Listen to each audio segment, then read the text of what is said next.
Number one station radio. Trim Radio Network.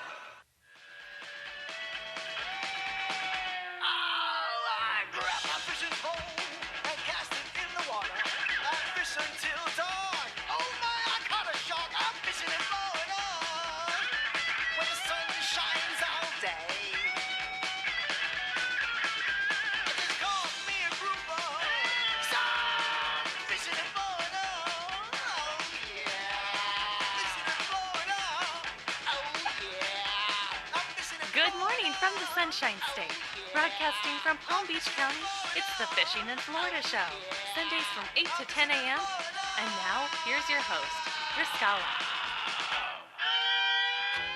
Good morning. It is the Fishing in Florida Show. Thanks for joining us. Greatly appreciate it. You'll catch us every Sunday here on the Trim Radio Network. You can also find us on the Marina Rock Radio Network as well. Thank you, Marina Rock. Greatly appreciate it. If you have the TuneIn app, you can find us under Marina Rock. If you're on the web, you can find us on our home network, trimradio.com, WTRMradio.com. If you're on the web again, you can go to our homepage on the web, Fishing in Florida Show, or you can go to Facebook, Fishing in Florida Show, and you can listen to us there. We try to make it as easy as possible for everyone. The easiest of all of those ways is to download our app. The app is absolutely free, and there is no spyware, no adware, no push notifications. We don't want to know about your address book. We don't want to look into your pictures. We don't want any of that. We just want to make it easy for you to be able to listen to our network. It is free. You can find it at just about any of the major stores. Only available for Android at this time. All right, let me bring up my co-host. This morning, I have Angelia. Angelia is the Florida Salty Cowgirl. If you are going to give fishing in the Keys a whirl, you got to talk to my friend, the Florida Salty Cowgirl. Good morning, my friend. Good morning, everybody. How we doing? It is a little overcast, a kind of a yucky-looking day out here. As I look at the Wonder Map, which we do on Sunday mornings, there's a whole lot of activity happening on the west side of the state. Of course, that is that tropical depression. I think it's a depression now. I don't even think it got much further than that, which has given us an effect. It looks like, and a majority of it's on the west side of the state, just barely hitting the Tampa area, and it has moved further west. So as the day goes on, we will have less and less effect of that. But we got another one coming in. Incoming. Yeah, so we've got another one. Who's that? Grace, I think it is, right? Yes, Grace is on her way. Yeah, well, hopefully it'll have grace and leave us alone. Exactly. And luckily, we were not affected by this, by Fred. Fred really didn't do anything to the Keys. The lower Keys were supposed to be affected, but we had an overcast day with a little bit of breeze and a little bit of rain, and we were that was a welcome thing for us down here. It's been so hot and so dry. Oh, so you got a free watering. Exactly. I didn't have to water the grass yesterday. Well, I'll tell you what, it came down. You know, they talk about coming down cats and dogs. We passed cats and dogs last night. We went straight to mooses and cows, man. It was unbelievable. I thought the world was coming to an end. And my grandson comes to me and goes, "Poppy, is that rain out there?" It was beating down hard. My gosh. So it must have been one of the bands from this thing coming through. And then I find out this morning, in my infinite wisdom, I took my dog out last night when I went to pick up some food, and I rolled the window down out of kindness and let him stick his head out the window. Out of stupidity, I forgot to roll the window back up, and I'm sure my car is probably three-quarter full of water this morning. Oh, nice. I've done that before. Oh, my gosh, I just can't get around it. All right, beach report. Beach report is be careful. There are reports of high risk of the rip current.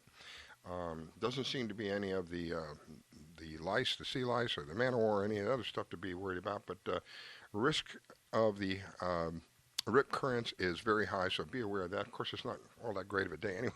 We're looking at all this overhead stuff. The tides, let's see, the high tide happened at 1:43 this morning. The low tide, hey, it's low tide right now, 8:02. Next high tide is 2:34 today, and the last low tide of the day will be 8:44 tonight. According to the marine forecast, the NOAA marine forecast, there is a small craft advisory out off of our shores here in Palm Beach County. So they're asking people please exercise caution. The seas aren't too bad right now. They're saying 10 to 15 knots, gusts to around 20. somewhere between 2 and 3 feet with swells of 4 to 6 feet. The intercoastal waters, of course, are usually pretty good. So just exercise some caution if you're going out today. And it's always a good thing to have an Atlas tracks with you. Unfortunately, this morning, Carolyn, my co-host, is going to be attending a funeral, and that's why we have Angelia with us this morning. But if you're going to go out there, have an Atlas tracks with you. Angelia knows about Atlas tracks. I play the "We Watching You" song for her. Atlas tracks are phenomenal. If you do not have one on your boat, I highly recommend it. We can track your boat down to within 15 feet or any other piece of equipment or cherished item you have. I actually carried one on my person while traveling very long ways. And yes, Carolyn and Rosella could always track me down within about 15 feet of where I was, no matter where I was in the world. Yeah, it was amazing. So Atlas tracks are amazing, and Carolyn's done some amazing things lately with some stolen boats and getting them on all kinds of machinery and trucks and you name it, they're going on it. Good so stuff. If you haven't checked out Atlas tracks yet, please do. So, Angelia, you're down. I think you're down in the Keys, right? Because I know sometimes you go on the West Coast, but I think right now you're down in the Keys. You know, since becoming a new homeowner down here in Big I went 70 miles south in the Keys, which 70 miles seem like a lot in a lot of places. That's but down here in the Keys, 70 miles is a completely different world. Yeah. Since becoming a new homeowner, I think they're going to have to pry me out of this house because I absolutely love it. On the water, we have not moved the boats down yet because of this weather.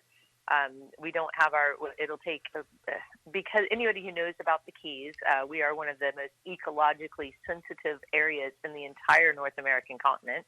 And it will take probably 5 to 7 months just to get the permitting to put a lift for our boat at the seawall behind the house. Wow. So, yes, and that's not including installing the lift. That's just waiting for the permitting. Getting the permit. Holy smokes. Wow. Yeah, dealing with the Army Corps of Engineers and all of that on a beautiful cement seawall that's perfect for this lift. But so because of the storms getting ready to come through, we did not bring the boat down from Tavernier, which will probably bring it back and forth until we get the lift put in. But really exciting. My little whaler is getting some repairs done to it right now. I got a new trim and tilt kit put on it and a little tune-up, and that way I can go explore the waters down here with no worries about having any kind of engine problems. But with this weather coming through and then another one coming through on Thursday, that kind of stinks because you don't want to bring your boats down to have them banging against the wall. So get it all beat up. Big Pine did not suffer any real storm effects at all. It's a little overcast and a little breezy, and we get a little bit of sprinkles. But like I said, that's a welcome addition. We've been very dry and very still and very, very hot. So sat out in the backyard for quite a while yesterday with the breeze and just really enjoying the temperature. So thank you, Fred. Well, I think that we have Robert with the New World Angler magazine on. Good morning, Robert. Good morning, everybody. Good morning, Robert. Good morning. Oh, excuse me. Enjoying Fred, where were you? Oh, my goodness. I swallowed and went down the wrong way. Yeah, we're having a lot of fun with Fred. And of course, we got Grace right behind him. So we'll see what Grace is gonna offer us. Have you had an opportunity to do any fishing this last week? I have not. I've had company in town and been visiting with people and doing all the social things you're supposed to do. So. and the New World Angler magazine now, we don't do that every month, right? We do that, every quarter? Every quarter, but it gets updated every week. So. Oh, cool. Well, I took a look around. Boy, it was pretty amazing. And what a big change from the Florida Fisherman magazine with regard to all the information that's in there. With the Florida Fisherman magazine, of course, being a digital magazine, you can do a wide variety of things that you can't do on print. And he's taken it to the next step with the New World Angler. The New World Angler, it's just, you have to go take a look now. Is it the same website as before, Robert?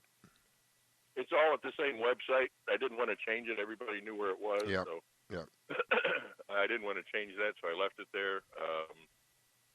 But yes, there's a lot of changes. As a matter of fact, the next magazine, the next one's going to come with instructions on the first pages because I'm finding out people don't know how to function with the magazine correctly. So they don't know how to store it on their phone. They don't know how to open it half the time, and they don't know that every logo in there, if you click on it, it'll take you to the website of the people that you're clicking on. So. Wow. Well, Robert, it looks beautiful. I was checking it out last night, and it looks fantastic. What an upgrade from the Florida Fisherman magazine. I commend you. Well, the great thing is I've met people from everywhere now, and I was saying this last time I was on the radio. The people from New Zealand and Australia are the nicest people. Oh my God, they just are super helpful. They are putting those people through hell right now with all of the virus stuff. I heard that Australia's on a complete lockdown. I hope that's wrong, but that's what I heard. Yeah, that's crazy. And it's funny how they call Iceland. It's possible. They call one of them's called Iceland, and one of them's called, what was the other one? Was it New Zealand? Or no, Iceland and Greenland. New Zealand. Greenland is what it was. And Iceland doesn't have any ice, and Greenland's full of ice. It's so backwards. It's so backwards. Oh my God! It keep you wondering all the time. So I don't recall what you said about the fishing. Did you get to do some fishing or not? I did not. I've had company. Oh, that's right. You were telling me. With Yeah. them, so. Yeah. So anything on the horizon? Any tournaments you can tell us about? I have not kept track of the tournaments, but I can tell you this: we are starting on the next issue. We're going to start on the fall issue here soon because it takes a while to put these together.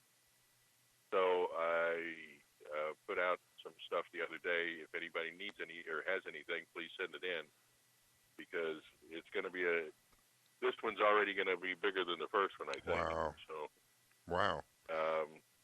We're going to have to start on it early. And we've already got several articles that have come in. I thank everybody for sending me the pictures and the videos and all this stuff. But just keep it coming. We'll see how big we can make it. So. It's pretty. It's pretty big now. People from all over the world. This one's 148 pages, I think. Wow. People from all over the world sending in information. Very interesting stories. The next thing to find out is how great the fishing community really is. Mm-hmm. It's a great bunch of people that don't mind sharing all their information. So. It is on a worldwide level at this point. Yeah. What's that? On a worldwide level at this point. Yep. Instead of just prior to that, it was the Florida Fisherman magazine. But even though it was the Florida Fisherman magazine, if I'm not mistaken, they were still getting stories from all over the place. So I think we were still getting Louisiana and Texas a lot. Yeah. Because we've got a lot of friends there, and we will continue to get Louisiana and Texas. We're also adding fishing reports from Louisiana this time. Oh, wow. This next issue, as well as all the others from Costa Rica, and Australia is going to have a fishing report, and New Zealand's going to have a fishing report. There's a fly fishing article from New Zealand that's phenomenal. Just great stuff. I love doing it now. It's interesting for me to read it now. So. Oh my gosh! Well, you've taken the next step. Congratulations on that, and it's an awesome thing to look at. You can take time to go take a look at it. The website www.flfishmag.com. That's where you can take a look at the magazine. And I don't recall what's the other website if they want to send in a story, Robert. If they want to send me stuff, it's pages at flfishmag.com. Yeah, that's what it was, pages. That was a block going on in my mind up there. You got any plans for going out this week? Yeah, I would really like to. I'm going to go see if I can visit my friend Patrick. He's still in the hospital. Oh, prayers for your friend. My gosh, I remember. Is he doing any better? I don't know if you saw the story yesterday. No, they found blood clots in his lungs from COVID, and they had to put him in he is in a temporary coma now. So oh my goodness! They had to induce a coma. Oh, so I sent my prayers out to his family. I posted it yesterday, a message from his family. He's just such a great captain and such a great guy, and I hate to see this happening to him and his family. To anybody, it's happening. So.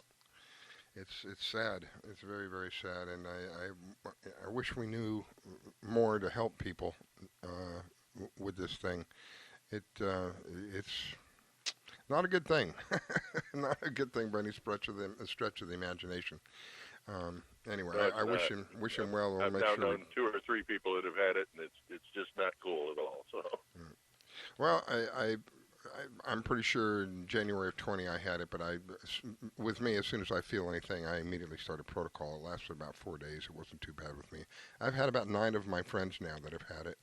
One of them he's a real wuss. I mean, if he wakes up with a headache, he wants to go to the hospital. He said, I felt like I was gonna die, but none of them died. They may have felt like they were gonna die, but none of them died. Thank you, God, because there are people who have died from this, and it can be very scary. It's just one of those things. You got to take care of yourself. If you take care of yourself most of the time, a lot of this stuff is not as bad as it could be. We'll make sure we say prayers for him, Robert. Sorry to hear that. He's been in there for a while, yeah, right? he does fishing reports for us every month. He has been the most consistent person we have had. He has done fishing reports with us every single month, and we'll be doing this one, but we'll get someone to do one for his area. And he was actually one of the captains I was supposed to be fishing with a couple of weeks ago, just when he caught this. But we'll get back out on the water at some point, I'm sure. So. Yeah. We'll make sure that we lift him up in prayer and get him feeling better quick. My goodness, yeah, it's sad to hear about anybody getting this thing. If anybody wants to follow it, it's Patrick Price at Daymaker Charters. You can follow him and his progress on there. So, is that on Facebook?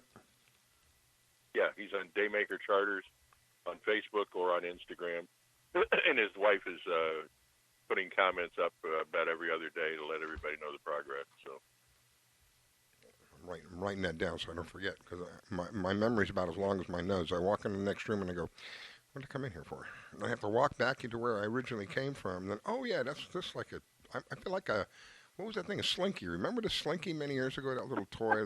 Yeah. That's what I feel like sometimes. It would walk down the stairs, yeah. I feel like a slinky sometimes. It's like back and forth, back and forth. Oh yeah, now I remember what I was doing. My goodness.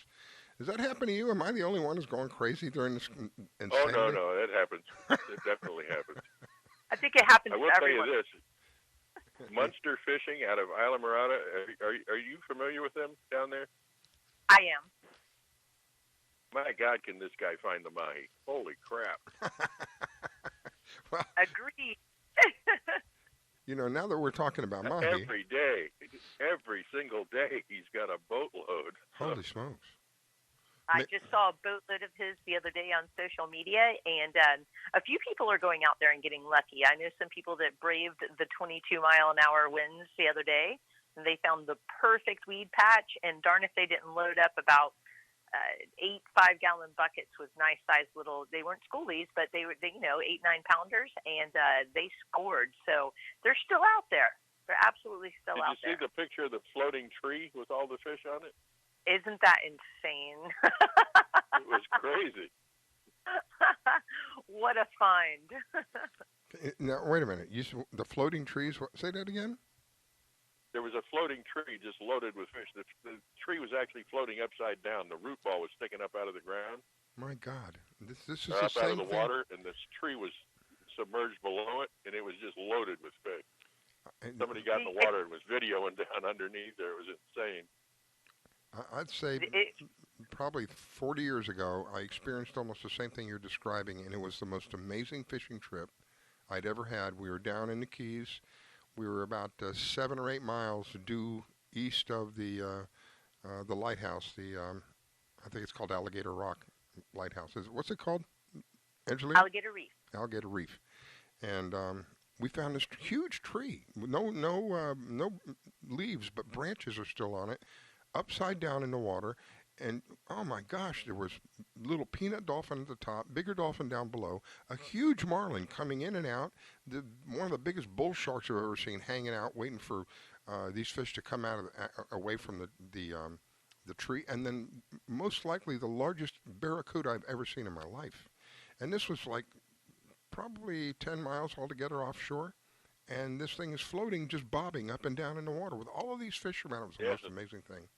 That's what this was. It was a big old tree floating, and everybody. Oh my gosh. Somebody got down and videoed everything that was swimming around underneath it. So. It was amazing. I'd never seen anything like that ever. It was peanut dolphin on the top, the bigger dolphin down below, the marlin coming in and out. Not a marlin, excuse me, not a marlin, a sailfish coming in and out, and then the barracuda and this huge shark. It was unbelievable. That day we took in 35 dolphin in the matter of about an hour. I don't think it was an hour. The boat looked like we had all been literally in a war, because the majority of the boats are white on the inside. And you catch one of these fish, the first thing that happens is they start bleeding. We had blood all over us, all over our clothes, all over the boat. It literally looked like we were in a war. But it was one of the best fishing trips I've ever had. It was amazing. I'd love to relive that. To know that someone else has experienced that is pretty awesome. Those are the days that we anglers live for. Oh my gosh, we dream of. Yep. Yep. Oh my goodness, Robert, you going to be bicycle riding today? It's going to be kind of tricky. Yep. Headed out here shortly, hoping I don't get drowned. So. Go with the wind, Robert. Go with the wind. Go with the wind, yeah. Yeah, well, you can do that in one direction. Exactly. For now, anyway. Go with the wind for now.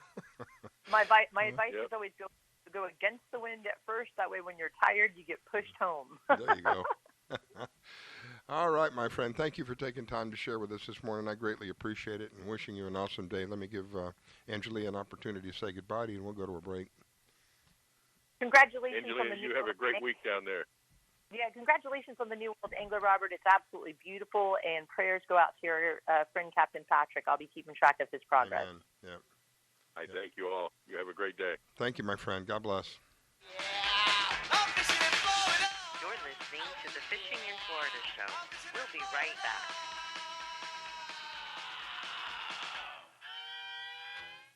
When it comes to parenting, there are no perfect answers. But that's okay, because you don't have to be perfect to be a perfect parent. Teens in foster care will love you just the same. For more information on adoption, visit adoptuskids.org. A message from the U.S. Department of Health and Human Services, Adopt U.S. Kids, and the Ad Council.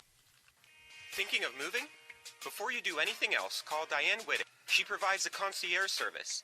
Things like having your home or condo packed and shipped, even take care of your home repairs or upgrades. Diane has the expertise to get it done. As a seller, you will have constant contact. She will furnish you with bids on any services that might need completion: air conditioning, plumbing, handyman, and even cleaning. Living up north and have a home to sell here in South Florida? Just give her the keys, address, and a signature. Your payment will be wired when the property is sold. That's right, Diane does it all. Thinking of buying? Diane has great listening skills. Tell her what you want, give her your budget, and like a genie, she will make your real estate wish come true. There's no regrets when you choose Diane Whittick. To reach Diane, call 561-247-5478. That's 561-247-5478. Do you need toner for your Epson, Hewlett-Packard, Canon, Brother, Apple, or Sharp printers? Look no further than Laser Technologies. In business for over 20 years, they offer the lowest prices on toner on the web. They can also repair your laser printers and toners fast and easy. Call their expert staff today at 561-792-9600 or email us at service@laser-technologies.com for all your toner needs. All toner is shipped nationwide. Why wait? Get the lowest prices on toner. Call or email us today. Do you have an unusual pet? Did you know that the Rainforest Clinic in Loxahatchee specializes in exotic pets? They see pets that other vets don't. Parrots and chickens, ducks, geese, turtles, snakes, goats, pigs, lizards, and even monkeys. Are you a beekeeper?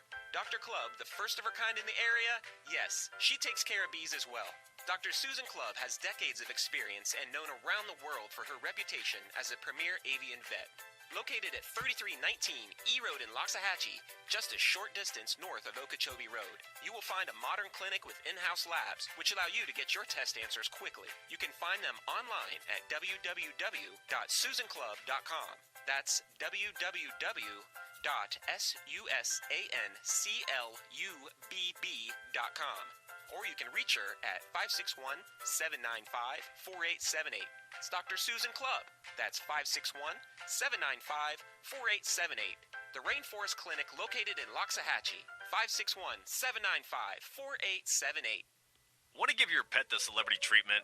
Have you heard of Holly Wolf Pet Grooming and Care in Royal Palm Beach? They're located just off State Road 7 and have been servicing the area for 14 years.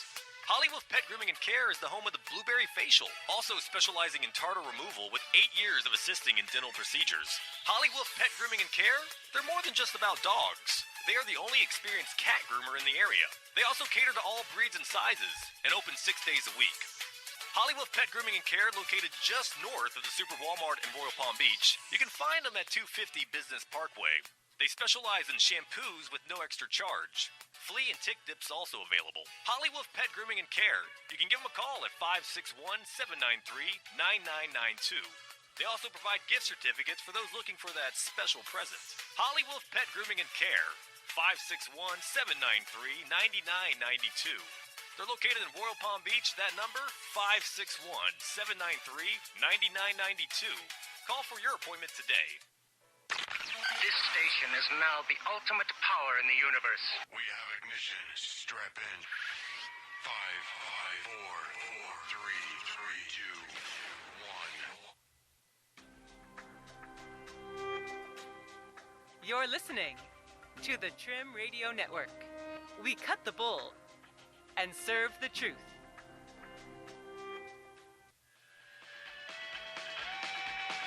I grab my fishing pole and cast it in the water. I fish until dawn. Oh my, I caught a shark. I'm fishing and blowing on.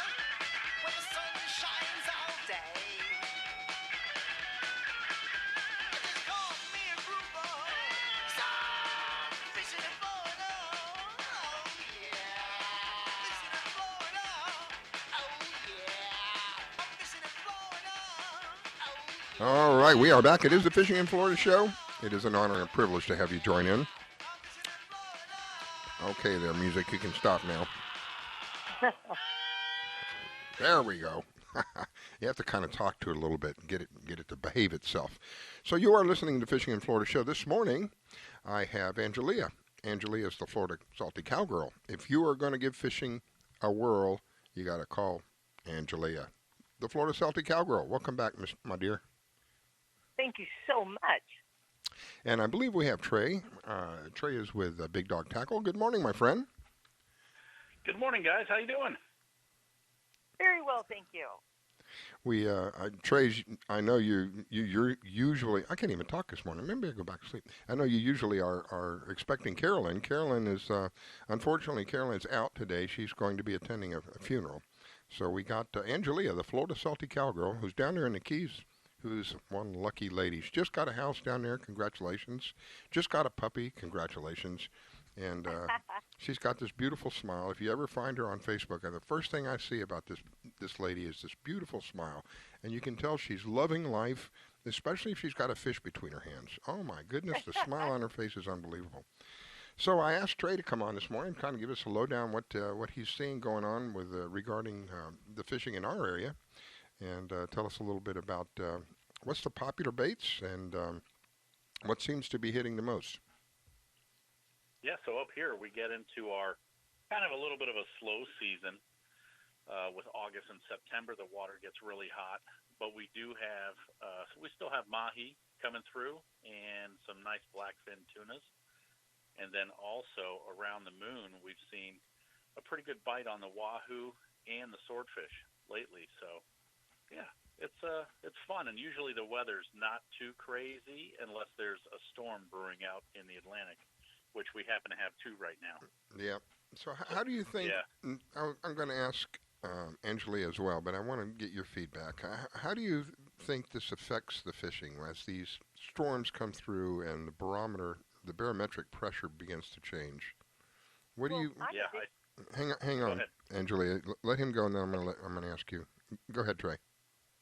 Yeah, I would say when the storms are coming through, usually the bite's pretty good before, and then when they get here, it really stirs up the water, and even after they pass through, sometimes the fishing can be a little tough with the waters being stirred up a lot.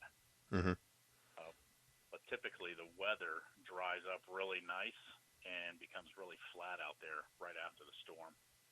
That's ideal for me. That's when I love it, when it's like that. And then find yourself a tree floating, like we were just discussing with Robert. Find yourself a huge tree floating upside down in the water. Oh my gosh, it's like heaven. Okay, Angelia, what do you, I think I know what you're going to say, but go ahead. Well, I completely agree with Trey. Before the storm, it's usually pretty darn good, and with that water all stirred up, not so good. I personally am a barometric pressure watcher. I learned that, believe it or not, up in Alaska. If the barometric pressure would drop significantly overnight, the fish probably weren't going to bite the next day. And just living through Irma down here, I can tell you that those fish know that a storm's coming way before we do. Yeah. And they will go deep, they will rock up, and even the wildlife will be scarce. They know that storm's coming. They can feel it coming before we know. Yeah. So, but yeah, after the storm, usually fishing can be fantastic, especially if you get some nice seas out there. You said something that caught my ear. Does the barometric pressure change overnight up there when you were up there? Absolutely. Yeah, Wow. and if it dropped significantly, the bite would just turn off. I mean, like a switch. So up there, they really taught me to watch the barometric pressure. I do the same here now, but it's not so significant down here. Of course, we're not dealing with 35-foot tides either. But it still, in my opinion, it still does make a difference. If it drops significantly, your bite's probably not going to be so wild as it is if it stays pretty steady. That's amazing. Is it because of where Alaska is physically located on the planet? That I don't think that happens around here, right? I don't ever remember having a barometric, other than a storm coming through. I don't remember having a big barometric change. Yeah, it's not so significant down here. It's really not. But for some reason, I still like to pay attention to it. Up there, it's way significant. I think the pulls of the poles on our planet actually, with those giant tides, make it more significant up there. But for some reason, I think it still matters just a little bit. Like I said, those fish and animals and wildlife, they can all feel that storm coming in way before we do. And so I kind of pay attention to everything, the weather, the barometric pressure, the water temperature, the water clarity.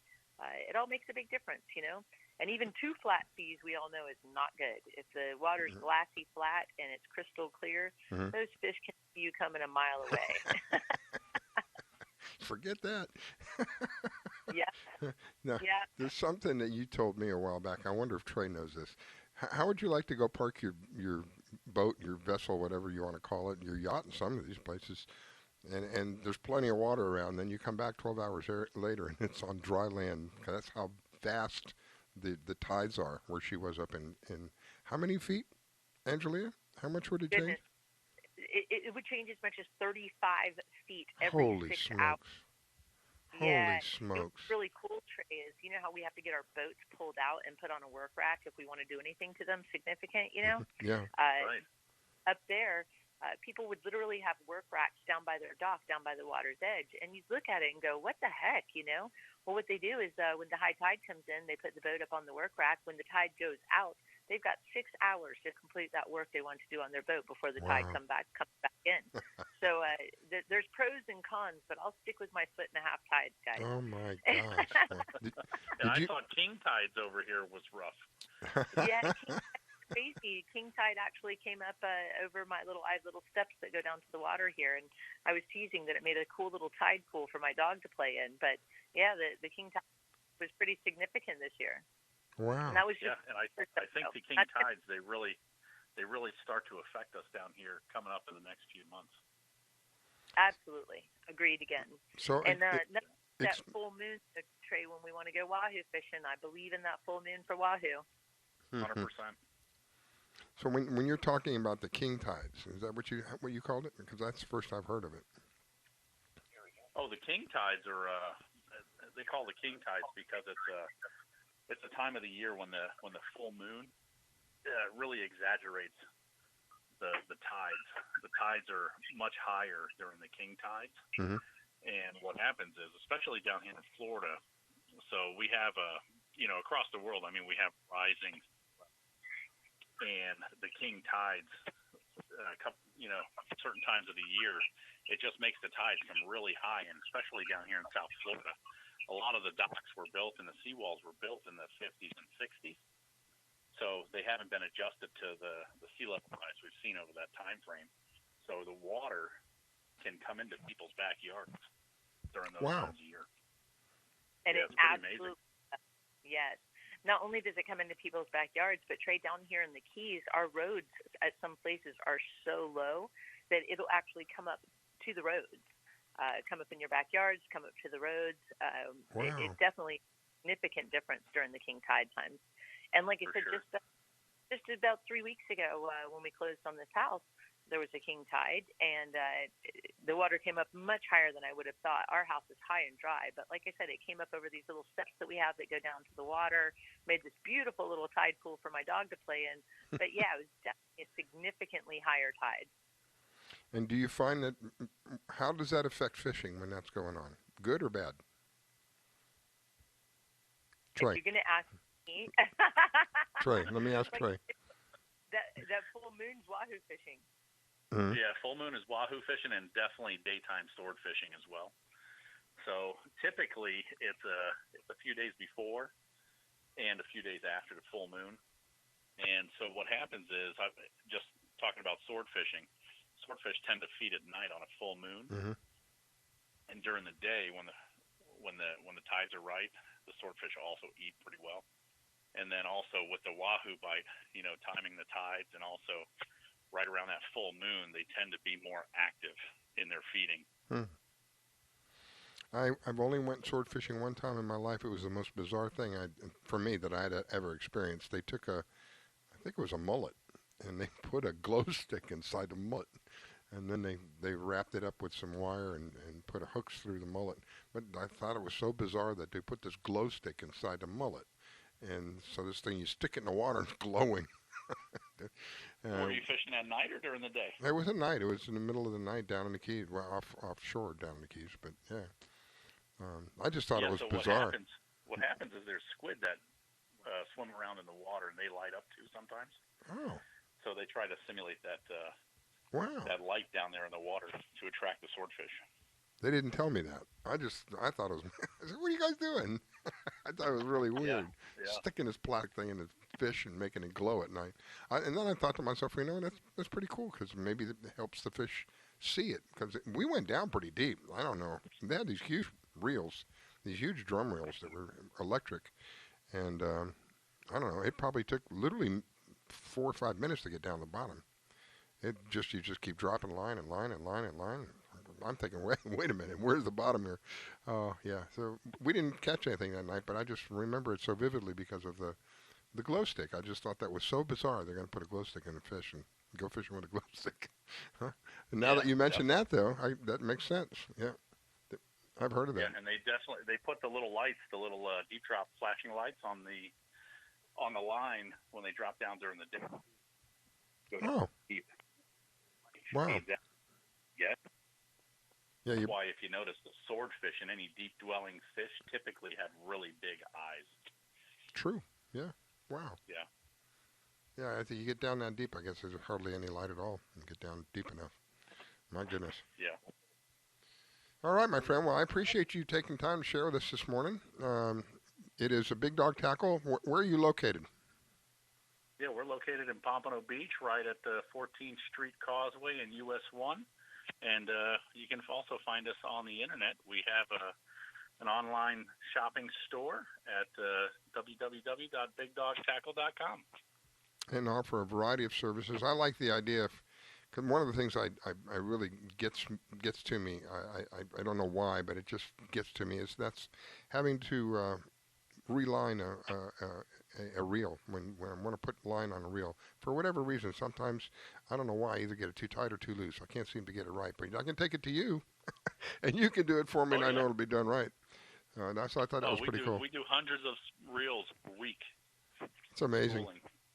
Well, God bless you, my friend. I wish you an awesome day. I'll let Angelia say goodbye to you, and we'll go to a quick break. Go ahead, Angelia. Trey, it was a pleasure. Love your lures, and I'd love to check out your jigging tournament next year. Oh, yeah, for sure. We might have one before the end of the year. It was so popular, people are asking for another one. Well, I am a jigging fool, and it looks like a blast to me, so you might be hearing from me soon. She loves the jig. We'd love to have you, and maybe you could come up and talk to the captain. There you go. Awesome. Awesome. Right. All right, here we go. You're listening to the Fishing in Florida show with your host, Riscala Stevens. Don't go away. We'll be right back.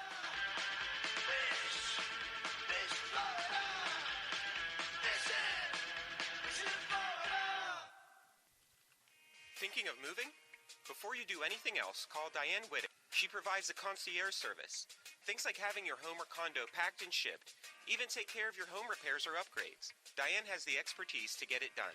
As a seller, you will have constant contact. She will furnish you with bids on any services that might need completion: air conditioning, plumbing, handyman, and even cleaning. Living up north and have a home to sell here in South Florida? Just give her the keys, address, and a signature. Your payment will be wired when the property is sold. That's right, Diane does it all. Thinking of buying? Diane has great listening skills.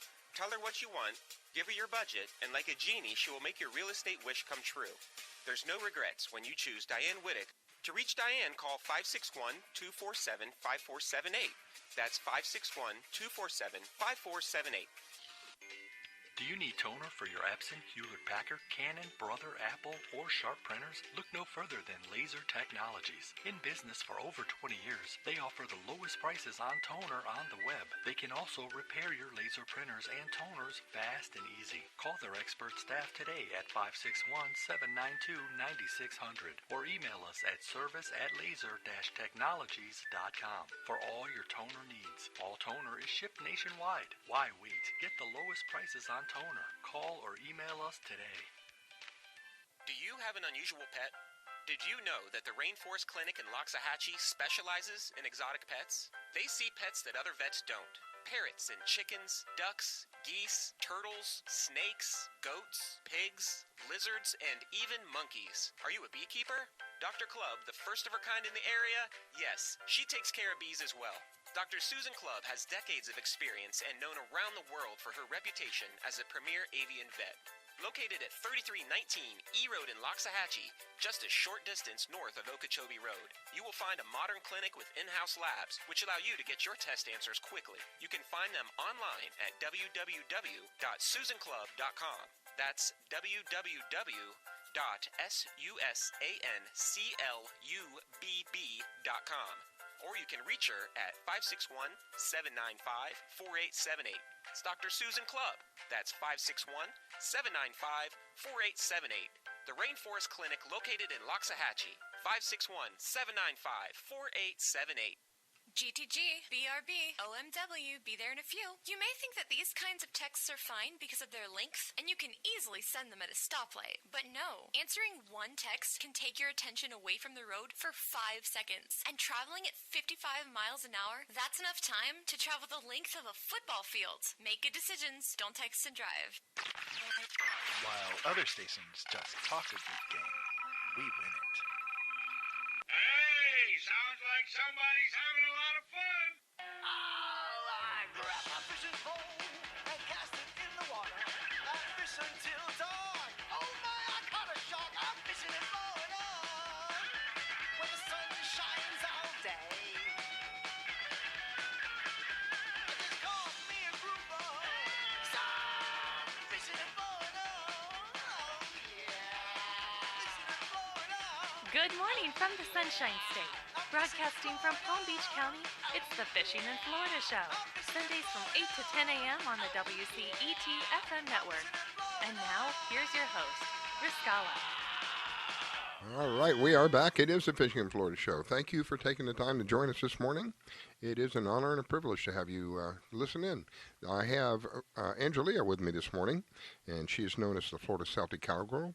And if you want to give fishing in the Keys a whirl, you got to talk to my friend, the Florida Celtic Cowgirl. That's the lady to get you going. She's the fish magnet. So welcome back, Miss Angelia. Thank you so much, Riscala. And I think we have Mark on. Let's see. This is Mark. Good morning, sir. Good morning. How are you? Go ahead, Angelia. Good morning, Mark. How are you? Doing good. How are you this morning? I am fantastic. And Mark, she's down in the Keys. Where are you at? I'm in Pompano Beach. Okay, you're a little south of me, and I'm sure it's probably looking about the same. Overcast and not a very promising day? No, it's a little breezy out this morning. Definitely overcast. So definitely not a ocean day today. Are you going to be doing any fishing today? No, I wish I was, but we were supposed to fish a tournament yesterday. However, it was postponed due to weather, so it's going to be next weekend instead of this weekend. What tournament is that? That was the third leg of the Blue Water Movements. The Showdown, which is a meat fish tournament. Your kingfish, blackfin tuna, dolphin, wahoo, and cobia all count for your aggregate points. Wow. And that's off of Pompano? Yeah, that's based out of Pompano. The weigh-ins are typically in Deerfield.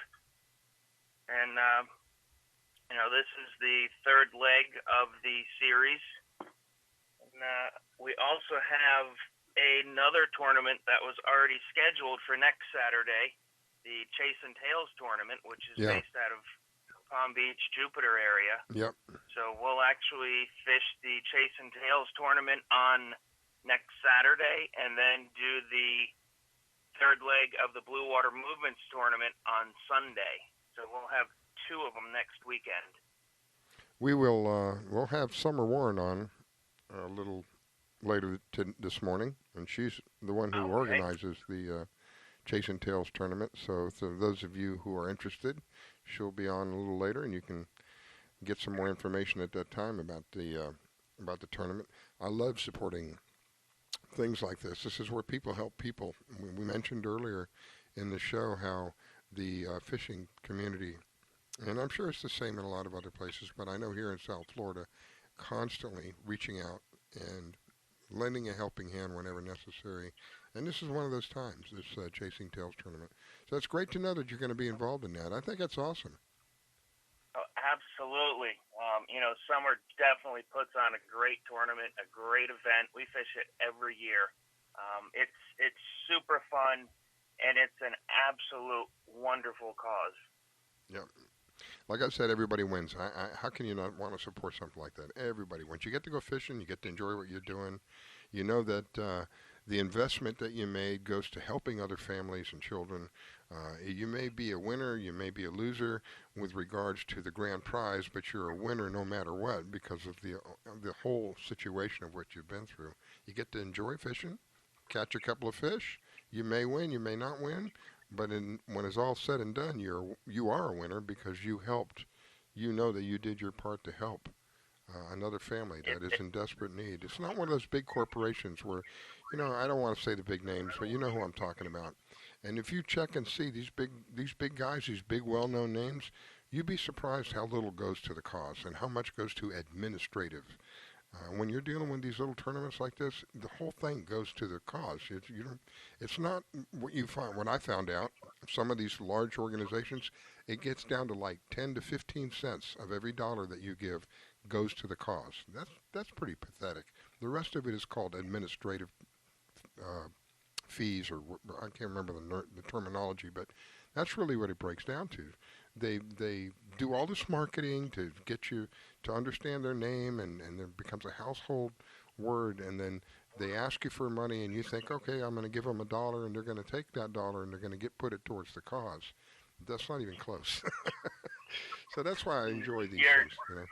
That's why you're absolutely right, and it's kind of horrible that they do it that way, but it's their business, life. And that's how they do it. So. Yeah. So if you really want to help, this is the way to help. When you're doing things like the Chasing Tails tournament, there's several other tournaments that one of them was, oh my gosh, what was that called? The trash bag, the garbage bag, something like that. Trash bag tournament. It's trash can. Trash can. Yeah. Yep. That's another one. And my friend Michaela puts that one on. Yeah, we've had her on as well. She does very good with that, and I believe that is for autism. So, yeah, I believe that's what it's for. Yeah, autism spectrum. Yep. Yeah, like I say, there's several others. That just happens to be one that comes to mind. So it's the fishing community here in the South Florida area is phenomenal, and I'm sure in other areas. Like I said, I don't want to take it away from anybody else, but I speak about ours where I've experienced and I've seen and I've personally witnessed what goes on, and so I can honestly say with hesitation that it's an awesome community here. The fishing community is just awesome. Anyway, so you've got a couple of them that you've got planned coming up here. It doesn't look like it's going to be a promising day today. Is it going to be a maintenance day for you today? Yeah, I'm actually going to work on my boat a little bit today. I fish a different boat on tournaments, but I do need to do some maintenance on mine. So that's what I'll do as long as it's not raining. Mm-hmm. It's not raining? Not raining where you're at? It's not raining right now. It rained quite a bit last night. Oh. And, I'm in Pompano. I'm actually about a mile away from Trey's shop from Big Dog. Oh, wow. That's where I live. Oh, my goodness. So we're pretty close here. Cool. That's awesome. Well, yeah, I'm afraid to go look in my car. I left my window down last night, not realizing. I was telling Angelia earlier, I took my dog out last night for a ride, went to go pick up some food, and I rolled the window down out of kindness. He loves to stick his head out. And when I came home, in my infinite wisdom, I forgot to put the window back up. So no telling. Could be a little wet in there. Oh, my gosh. I don't know what I'm going to find. So I'm hoping it's going to be kind of a drier day today and give me an opportunity to let all that dry out. Who knows? And it's an electric window on top of that, so who knows if it's even going to work after all. It's one. I walked out and saw that this morning, and my jaw just dropped. You big silly. Oh well, it happens. That's stuff like, this is the enjoyment of growing older. You do silly things and you don't realize until later. Like I mentioned earlier, I walk into a room, I go, what did I come in here for? I gotta go back out. Find out what I'm doing. Yeah, it happens. I'm noticing that more and more about myself. I do the same. Hey, the upside is you can watch a movie that you probably watched a couple of times before, but it's like watching it for the first time all over again. It's brand new again. There you go. Oh my gosh, yeah. All right. Well, anything else you want to share with us this morning, my friend? Not a lot. We've been fishing quite a few tournaments lately. We just went up and fished the White Marlin Open up in Ocean City, Maryland. Yeah. Was Trey in that? No, that was somebody else. No, Trey didn't fish that one. He did the J&J. He did the JJ. Who was that? Right. He does the Jimmy Johnson. I don't remember, but I think we had somebody from. So tell me, how did that go? Because I don't recall.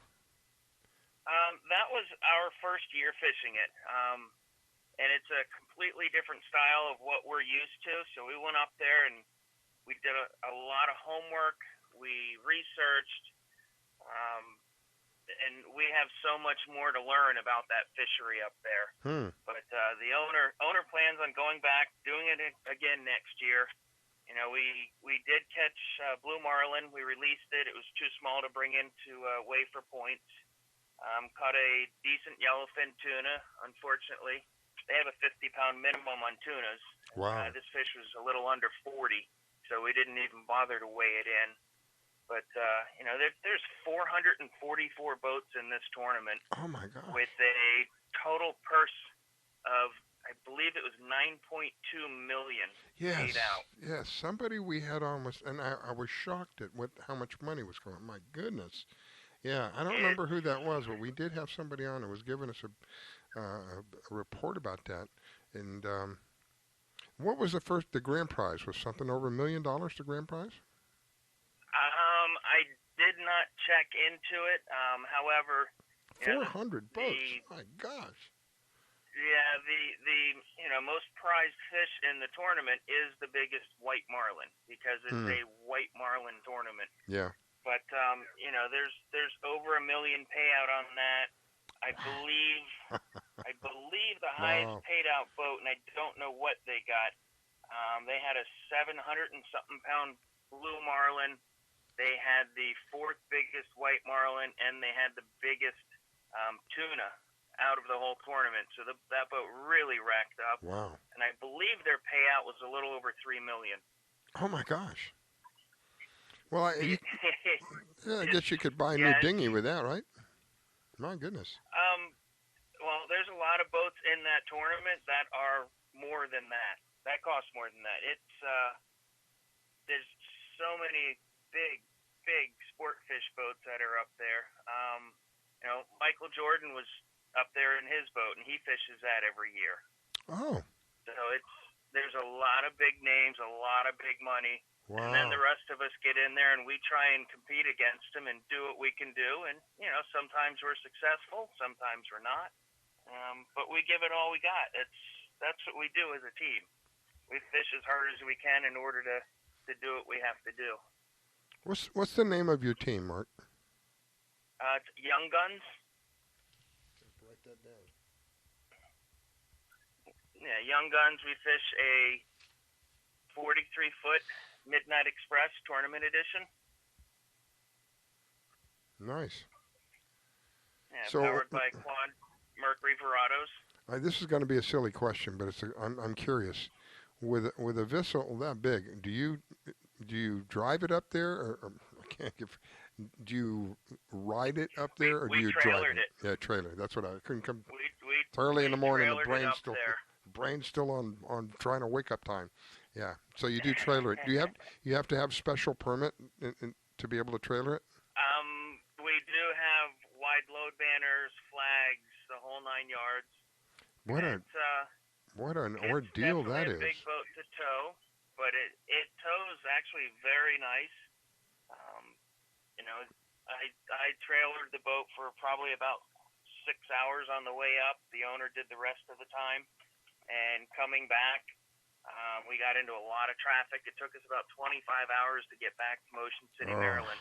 Wow. And, he towed it and drove for the first 12 hours. I towed it for the next 13 hours to get back home. Oh, my goodness. But, it's about 3 to 4 foot longer than a semi-tractor trailer and approximately 4 feet wider. Holy smokes. So when you get it to the water, now here's my next question. Do you put it in the water like you would put any other boat that's on a trailer? Or does Absolutely. It really? Same way. Wow. Yep. And you bring it back on the trailer the same way like you would do any other boat? You just drive it up just the same. I can't imagine something that same, big. Just a little bigger. Oh, my God. I'm actually very shocked by that you don't have it forklift in the water. That's what I was thinking. Yeah. Put it just like any other boat on a boat ramp, huh? Nope, just like any other boat. We have to watch the tides, however, because the boat is so long, and if it's a short ramp, it's not going to fit. But the owner keeps the boat in the water, but when we go on these travel trips, travel tournaments, sometimes we'll run the boat, like to Key West. We ran the boat to Key West.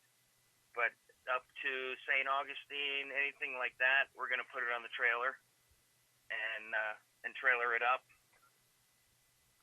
Wow. My hat's off to you, my friend, because I had a hard time with my little 24. I'm thinking of my 24-foot Wellcraft, and I'm thinking, holy smokes, man. I can't imagine pulling this thing for 13 hours. I'd go nuts. Yeah. Wow. Well, next month we'll have to bring it up to North Carolina for a series of tournaments there. That will be our 4th leg in the Meat Mayhem Pro Series. And then in November, we'll trailer it over to Biloxi, Mississippi for the 5th and final leg of that series. Wow.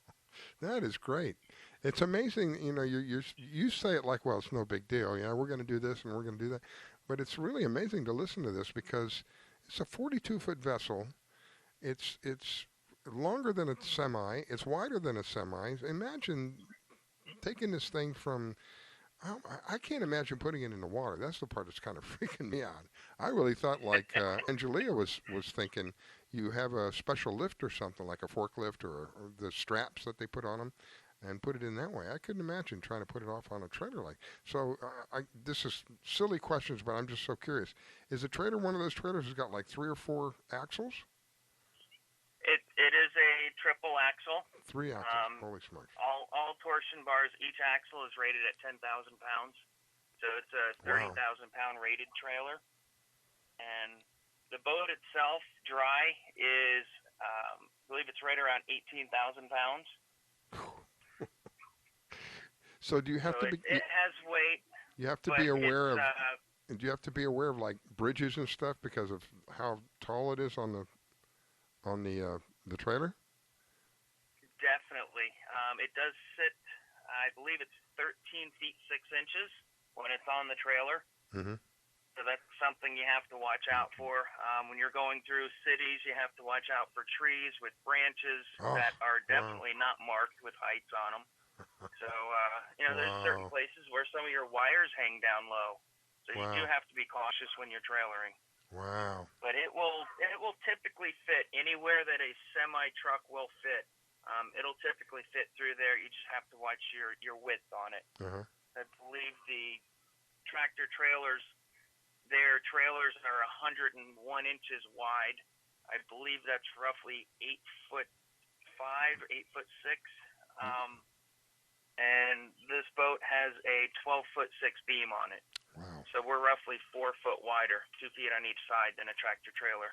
Wow. My hat's off to you. I can't imagine trailing something that big. Huh? I'm thinking of Angelia with a little, what is it, a 15-footer, Angelia? Oh, the little whaler's a 13-footer. Are you kidding me? There you go. And throw that up on your shoulder. Hey, I was impressed with like a 5+ foot beam on her. Okay. Oh my goodness. Oh my gosh. Oh well. I'm looking forward to hearing some updates about the different tournaments that you're in. I didn't realize that you were in all those tournaments, Mark. My goodness. We definitely fish a lot of them, and we might switch things up next year because we just have so many that we're doing this year, and all of us have our regular jobs. We don't fish for a living. Mm-hmm. Now that was a question coming up because I remember you saying Florida Leak, right? Florida Leak or something. FloridaLeak.com is what it was. FloridaLeak.com. Yes. And that's what you do full time, and that's what? That's for pools and stuff like that? We find leaks in swimming pools. That's what we do. Yeah. Yeah, I remember something Leak was part of the name. So that's what you do full time, and then you do this.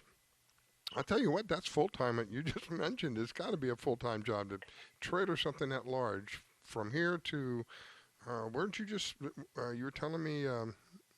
Up north, Ocean City, Maryland. Maryland, and then you're talking about Alabama, right? Did I hear Alabama in there? Yeah. Oh. We have North Carolina and Biloxi, Mississippi. All different. Left as far as all different legs. Yeah, all different legs, all different times. That's amazing. Yep. That's a full-time job. That's a full-time job. Well, thank you, my friend. It's a full-time addiction.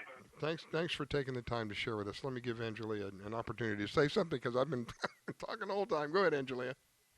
No, kudos to you, Trey, for the giant undertaking to get to these tournaments. I know what it's like to have to move around a 33-foot boat, and we don't use a trailer. So, kudos. The dedication is just admirable, and keep up the good work. All right, I appreciate it, and we all do it because it's our passion and it's our addiction. It's what we love to do.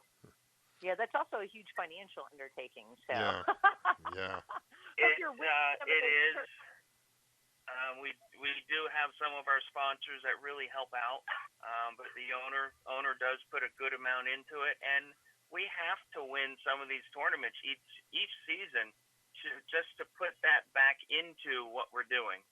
That's exactly what I was thinking. I hope you're winning some tournaments to absorb some of those huge costs that you're incurring. But yeah, kudos to you, man. The whole undertaking is just very impressive. Amen. Thank you. All right, Mark. We've won a few this season, so it helps us out. We'll keep on slamming those fish, Trey. Amen. Tight lines, my friend. All right, thank you. You guys too. You're listening to the Fishing in Florida show. We'll be right back.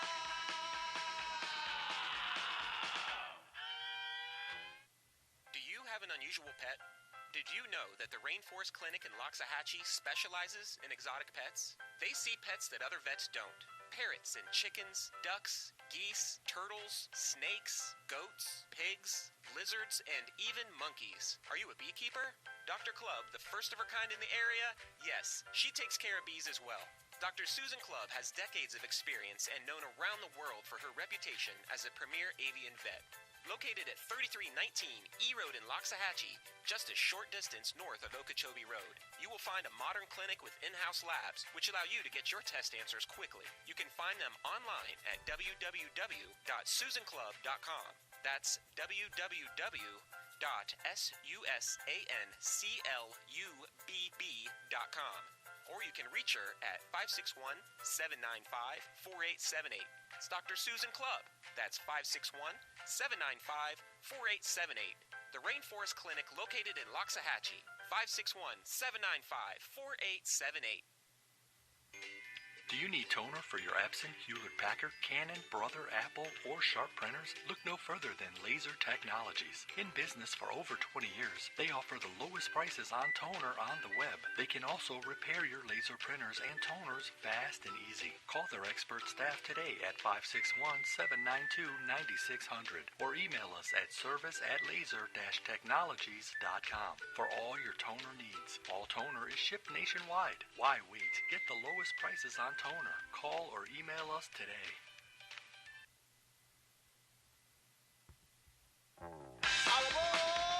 Southbound. Come on, baby, let's go. Don't forget your bikini. I wake up in the morning. Oh, it's so cold. I'm hopping on a train. Heading southbound. I'm going to Florida. Where the sun shines all day. Just call me a grouper. 'Cause I'm fishing in Florida. Oh, yeah. 7, 9, 15, 20. Oh, I'm losing count. Too many fish to eat. Oh, what a treat. I'm fishing in Florida. Where the mackerel grow wild. Grouper size of whales. Oh, my. 'Cause I'm fishing in Florida. Oh, yeah. Oh, yeah.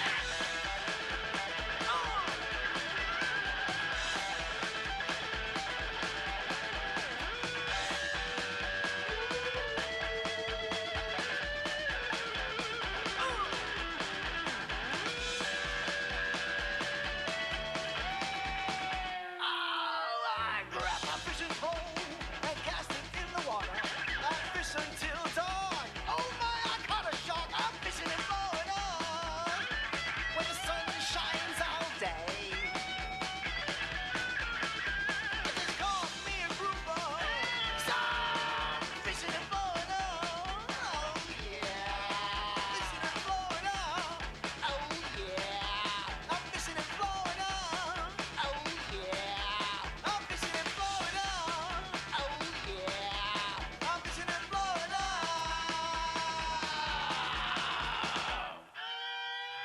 Fish, fish, Florida. Fishing, fishing in Florida. Fish, fish, Florida. Fishing, fishing in Florida.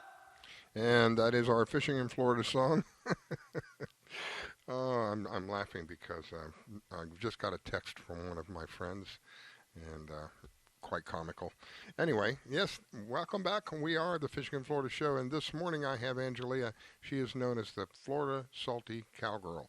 If you're going to give fishing in the Keys a whirl, you got to talk to my friend, the Florida Salty Cowgirl. Welcome back, my friend.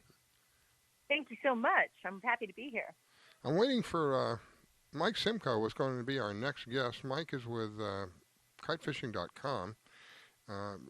We're having one of those days where it seems like people last moment are having an issue of some sort and are unable to make the call in. One of my other guests sent me a text and said, I'm not going to be able to call in.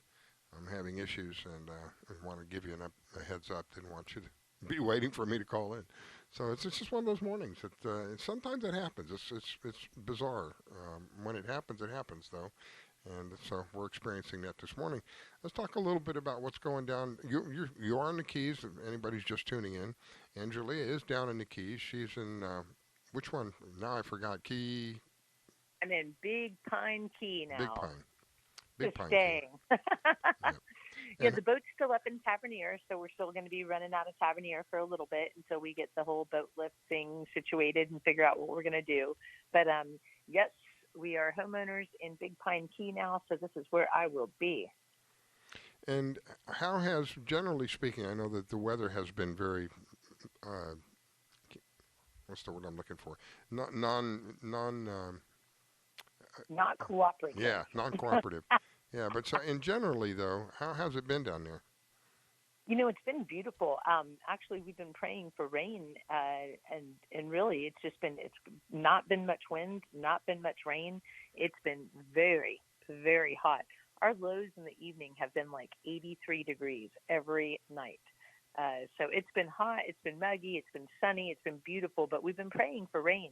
And we're really hoping that this Fred storm would come through and not give us any kind of hurricane conditions or tropical storm conditions, but we were hoping for a large amount of rain to get some grass growing and get the water.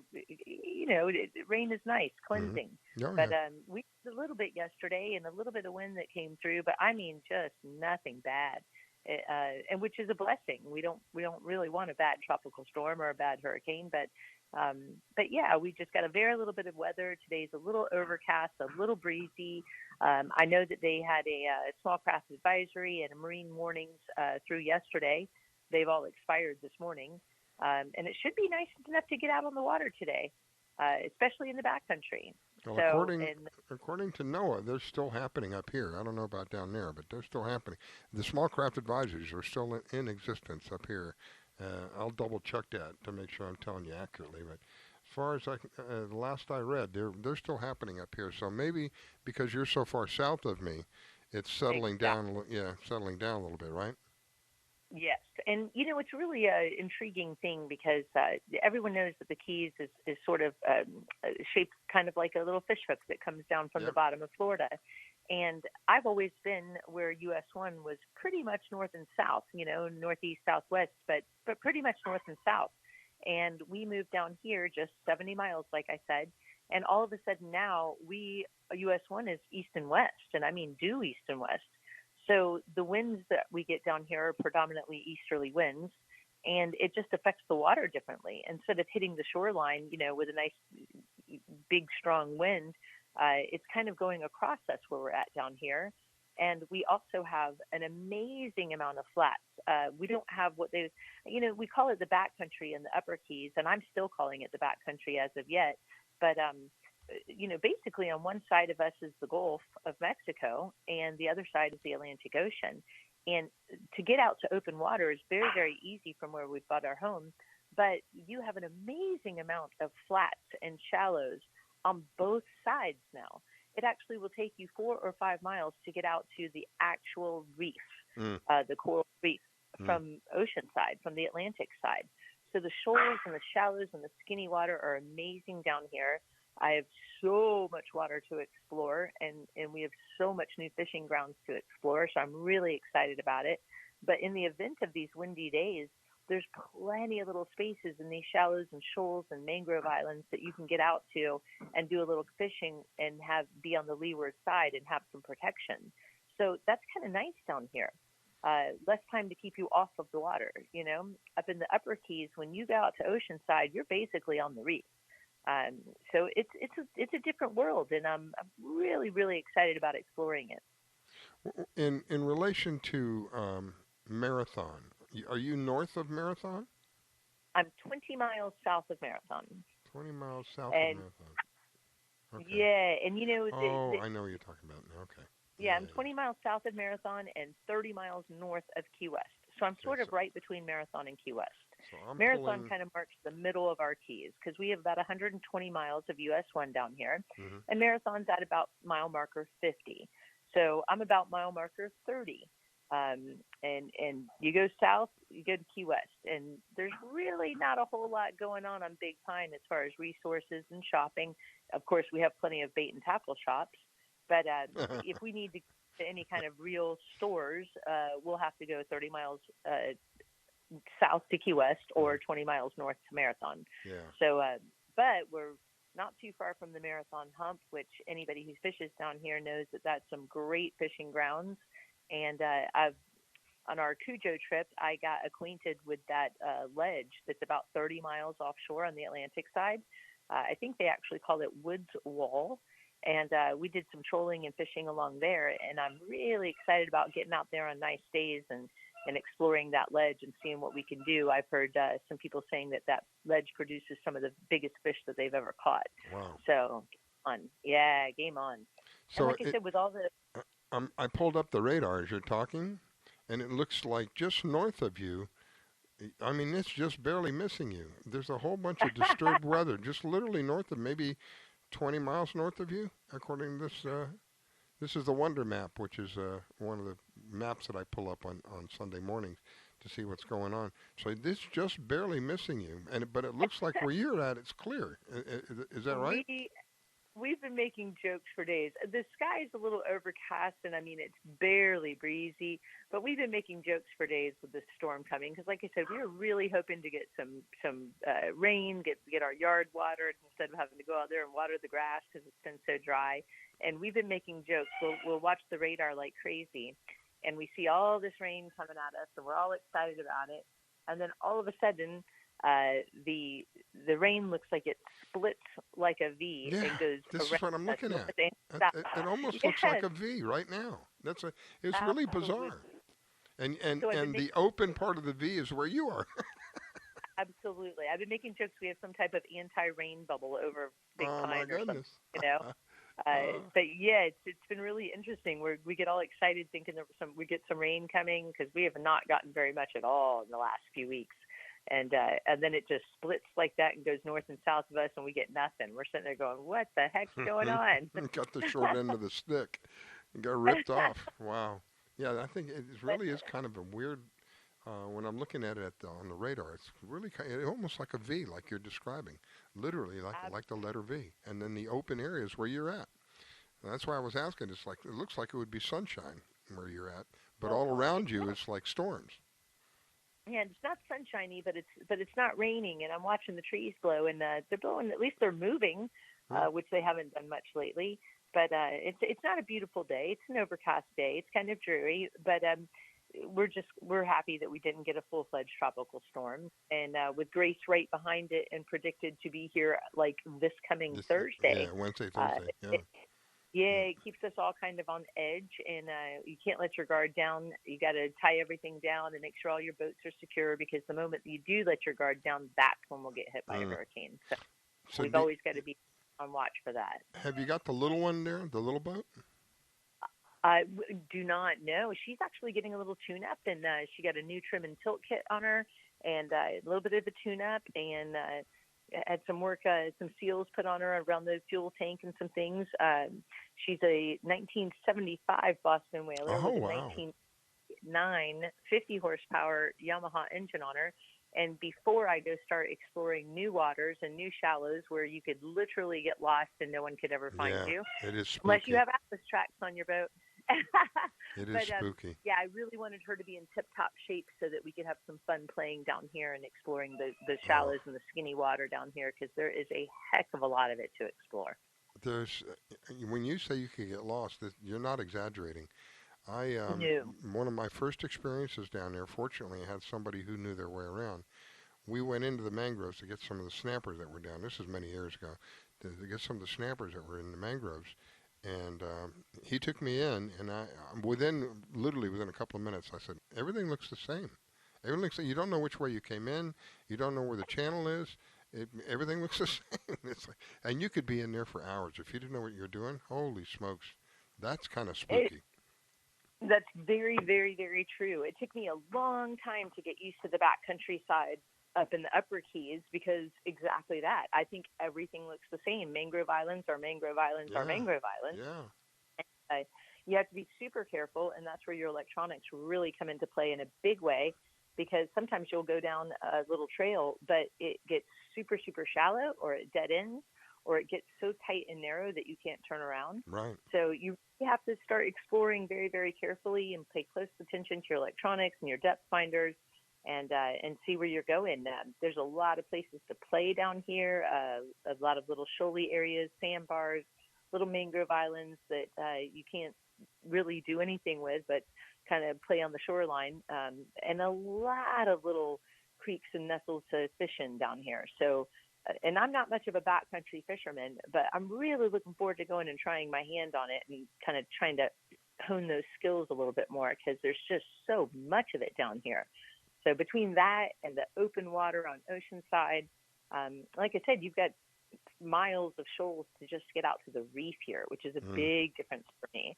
So that'll be really, really interesting. I'm looking forward to finding some new spots and doing some offshore fishing. I've heard, that they're catching some wahoo down here, so that made me really excited. I was afraid that the fishery would be a little bit different, but it sounds to me like the fishery is going to be pretty much the same. And everybody knows how much I love the wahoo, and it's becoming wahoo season, so that'll make me real happy to get out here in these new waters and catch a few new wahoo and find my way around and get some hot spots. I've always had what we called our strike zone to play in, and that was pretty much shouldn't say a sure thing because there's no such thing as a sure thing with fishing, but we had a little area up in the upper keys that we called our strike zone when trolling, and man, it was productive more than it was not productive. Wow. So I'm looking forward to spending some time and really, really getting some hot spots down here that we are pretty darn sure are going to produce. But we're all about experimenting, and anybody who fishes knows you really never stop learning or never stop experimenting. It's an ongoing thing throughout your life, because otherwise they would call it catching, right? I like that.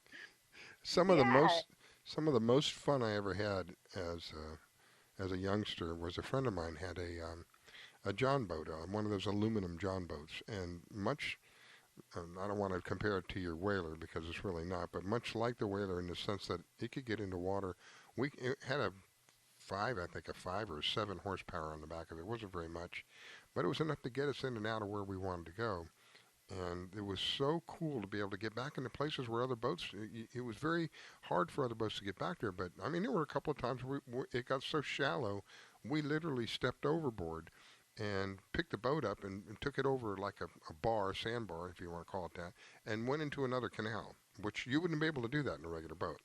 And it was some of the most fun I've ever had. And we caught, oh my gosh, tons of mangrove snapper back in that area. It was just a lot of. Fortunately, he knew where we were going. I could have been there for days, and probably lost. That's why you need an atlas track. See, this is why you need an atlas track. God forbid something happens. You don't report back in time. They can know exactly where you're at, anywhere on the planet. It's amazing technology.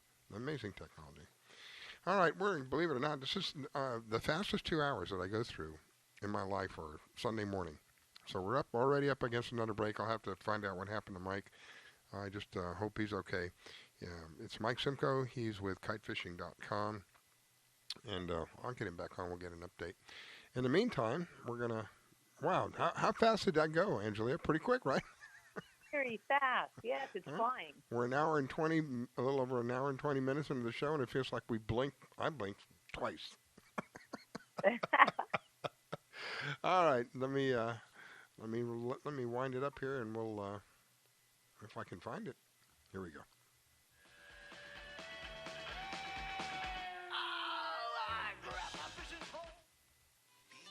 Is an adventure full of special moments. A cruise? Right. Unexpected moments.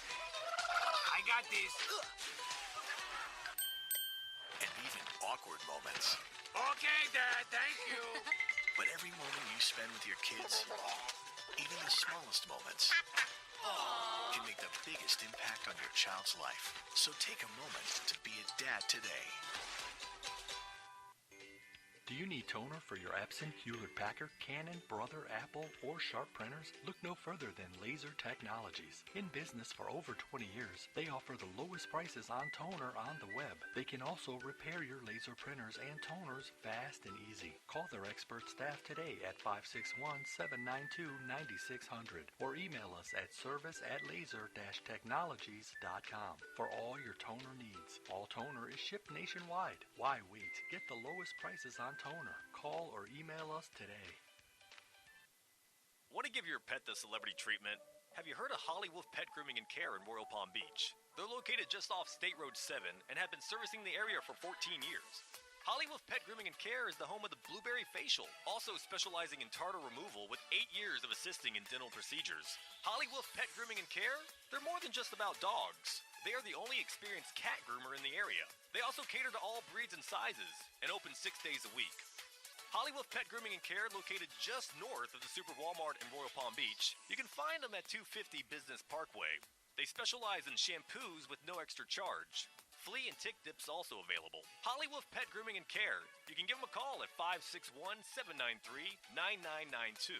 They also provide gift certificates for those looking for that special present. Hollywolf Pet Grooming and Care. 561-793-9992.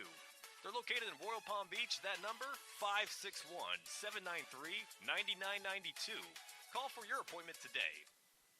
GTG, BRB, OMW, be there in a few. You may think that these kinds of texts are fine because of their length, and you can easily send them at a stoplight. But no, answering one text can take your attention away from the road for 5 seconds. And traveling at 55 miles an hour, that's enough time to travel the length of a football field. Make good decisions. Don't text and drive.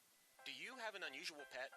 Did you know that the Rainforest Clinic in Loxahatchee specializes in exotic pets? They see pets that other vets don't.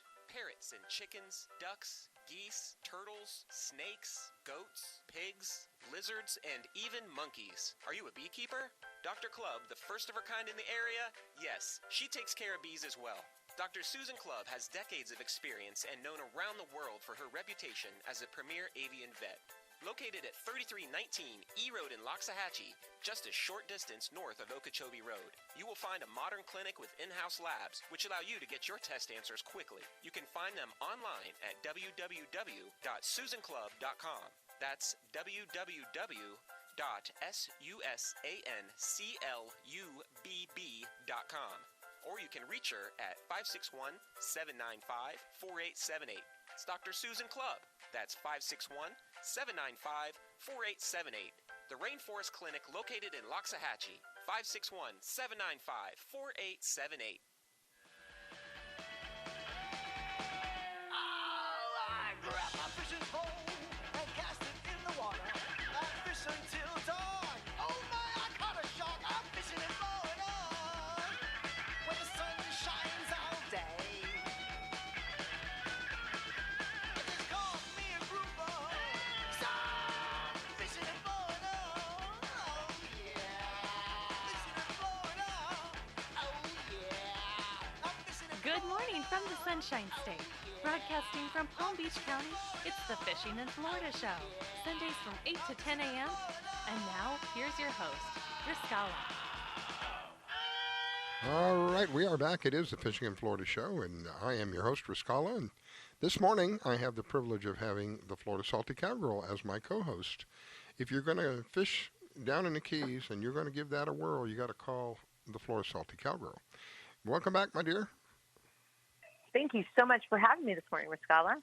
I kind of envy you down there now that you have your own place and being down away from it's like a whole other world down there. I miss that in a way.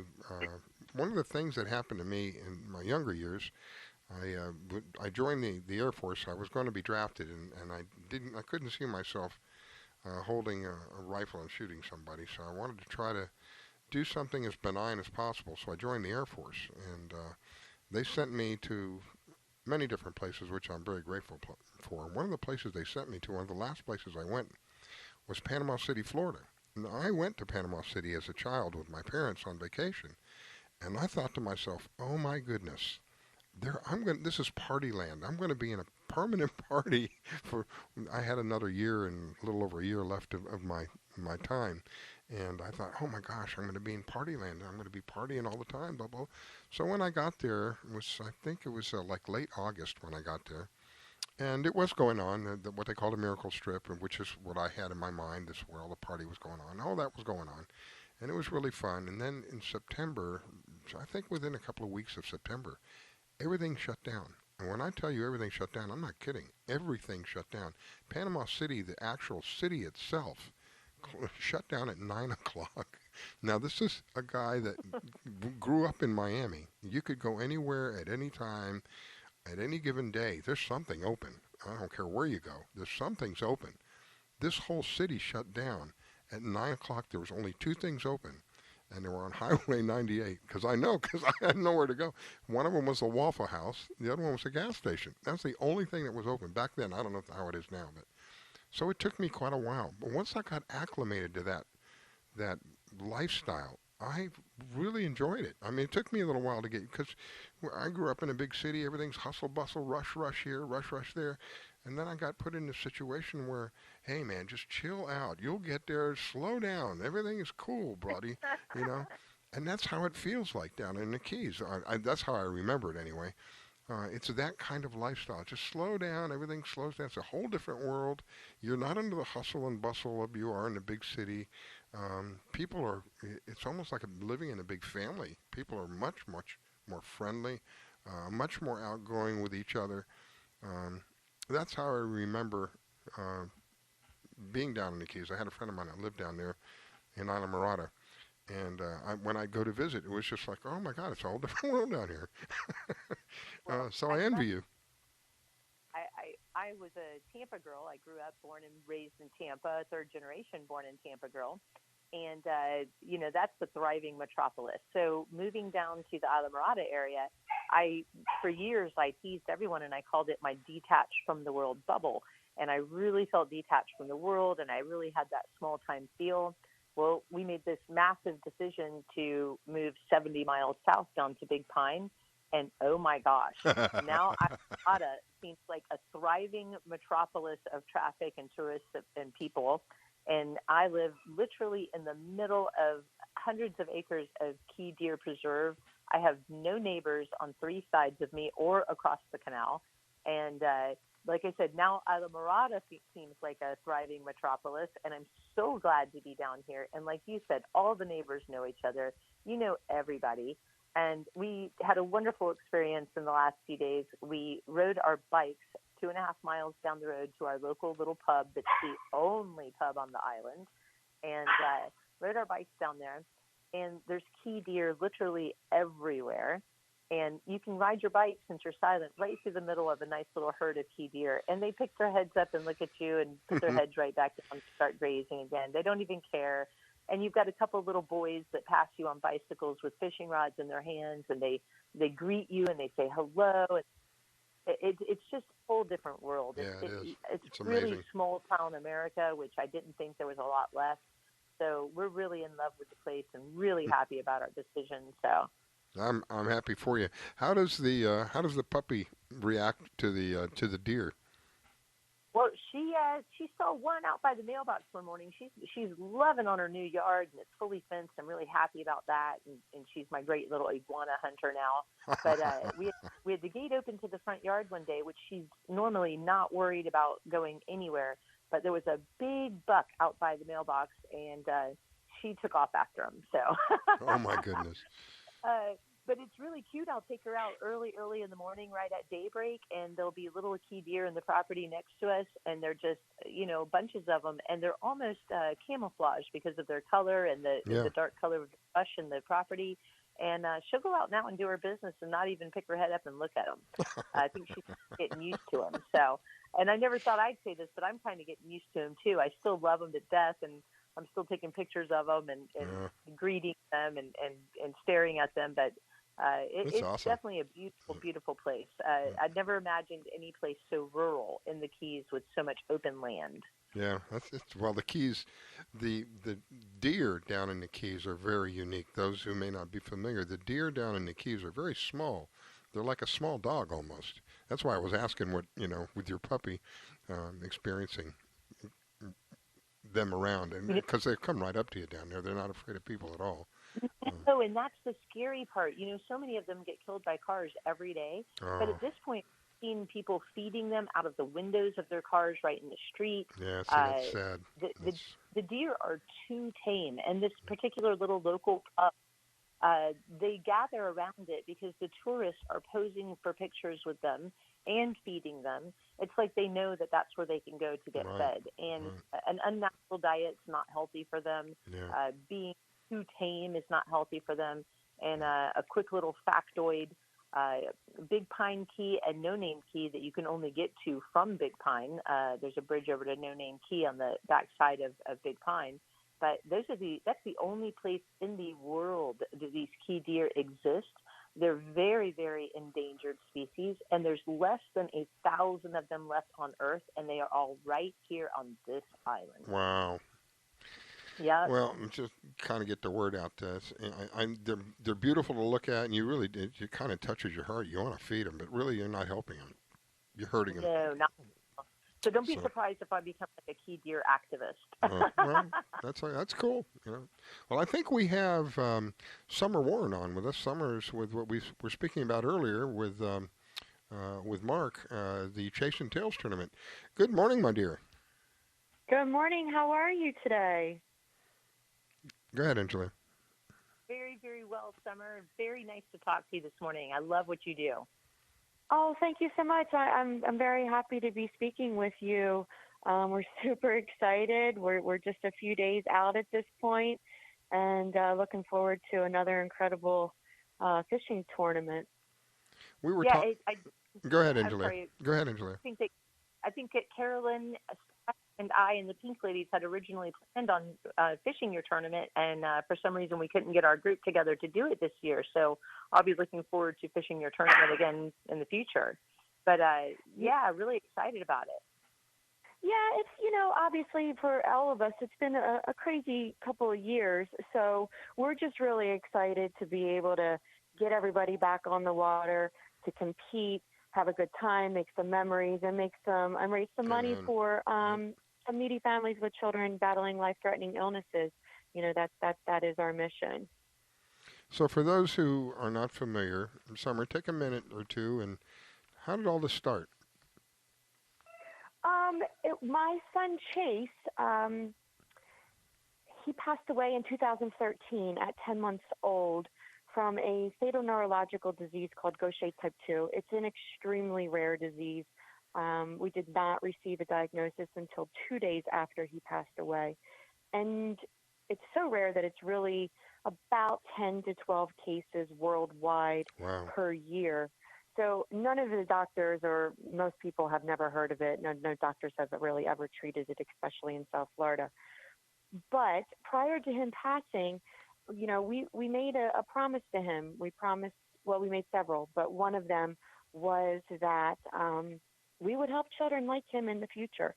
And so after he passed away in 2013, we immediately got to work in creating the Chase and Tails Foundation.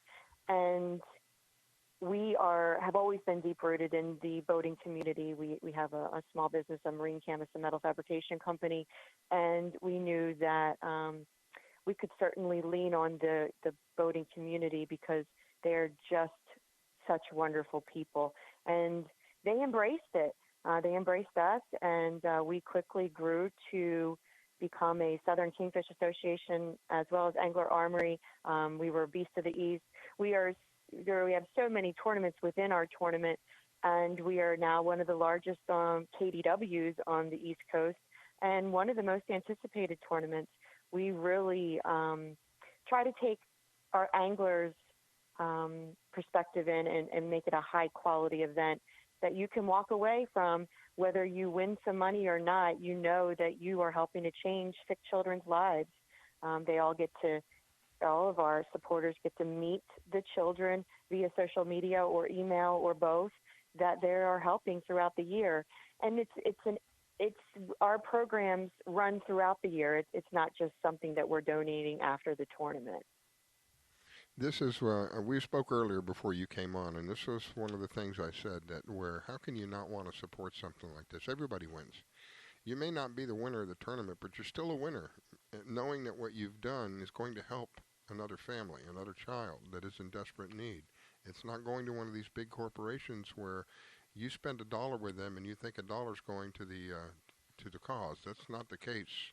You really go look it up. These big names, I don't want to use any of their names, but you know who I'm talking about. These big names that are well known. You donate $1 to them. Find out how much of that dollar goes to the cause. You'd be shocked.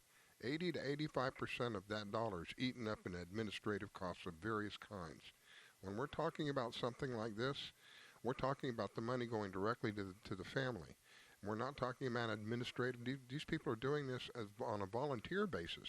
You don't have volunteers, well, you do, but the people at the top of these other organizations, they get paid a handsome amount of money, some of these people. Hundreds of thousands of dollars. I'm not kidding. Look into it. You'll see what I'm talking about. This is why I know exactly. I know exactly what you're talking about. This is why I have a passion for the small stuff, the local, locally owned companies, because it's a whole different ball game when you're dealing with people like that. When we're dealing with a tournament like this, the money is not being eaten up in administrative costs. The people who are doing this out of the love of their heart for other people, not out of the love in their heart for frickin' money. I get so tired of the greed; it just drives me crazy. So anyway, this is why I support this kind of. Everybody wins. You may not end up being the quote winner of the tournament, but you're a winner because you've helped in some way a family. You've gone out and you got to go fishing, which I love. And I know if I was in a tournament and I got to go out, I'd love to go fishing. It'd be great, no matter what the outcome of the tournament results were for me. I got to go fishing. That's a great day. Any day that you get to go fishing is a great day. I don't care whether you catch fish or not. Being out there on the water and enjoying what God has given us is better than anything that I can imagine anyway, in my imagination. So you may not be the winner of the quote tournament, but you're a winner because of what you've done. You've helped someone else. You've helped another family. You've got to go fish and enjoy what you do. Everybody wins. How can you not support something like that? So I think this is coming up next weekend. Yeah, our captain's meeting, and I agree with you 1,000%. You know, you're creating memories with your family, your friends. You might pick up dinner or maybe a few dinners. You could win some money, and then either way, you are helping the community. The captain's meeting is Thursday, 6 p.m. at Harborside Place. We are still accepting registrations, and then our tournament lines in are 6:30 a.m. on the 21st. Also weigh in at Harborside, and awards at 6 p.m. at Harborside. So it's really, we had a little bit of some weather scares. I got to tell you, I'm a little bit used to it at this point, but it looks like it's going to turn out to be a wonderful weekend. I'm super excited. Another program that we have, we also provide free meals delivered room to room at the Palm Beach Children's Hospital, and we've been doing that for 2 years now. And why that was so important to me is because I spent a lot of time in the hospital with my son. And one of the hardest things is to leave your child when they're scared, they're sick, and to go have to eat. It's also a very large expense to eat 3 meals at a hospital for an extended period of time. And then you take the chance of missing the doctor who may come around that one time a day, and you will not see them again. Yep. So that's why this Chase and Chow program was so important to me as well. So the tournament also helps fund that program, and hopefully we can expand on that to other pediatric hospitals locally as well. That is awesome. So we're super excited. We're actually stuffing our buckets today, wrapping our raffle items, our silent auction items, and getting prepared. I can relate to having a child in the hospital and having to be there.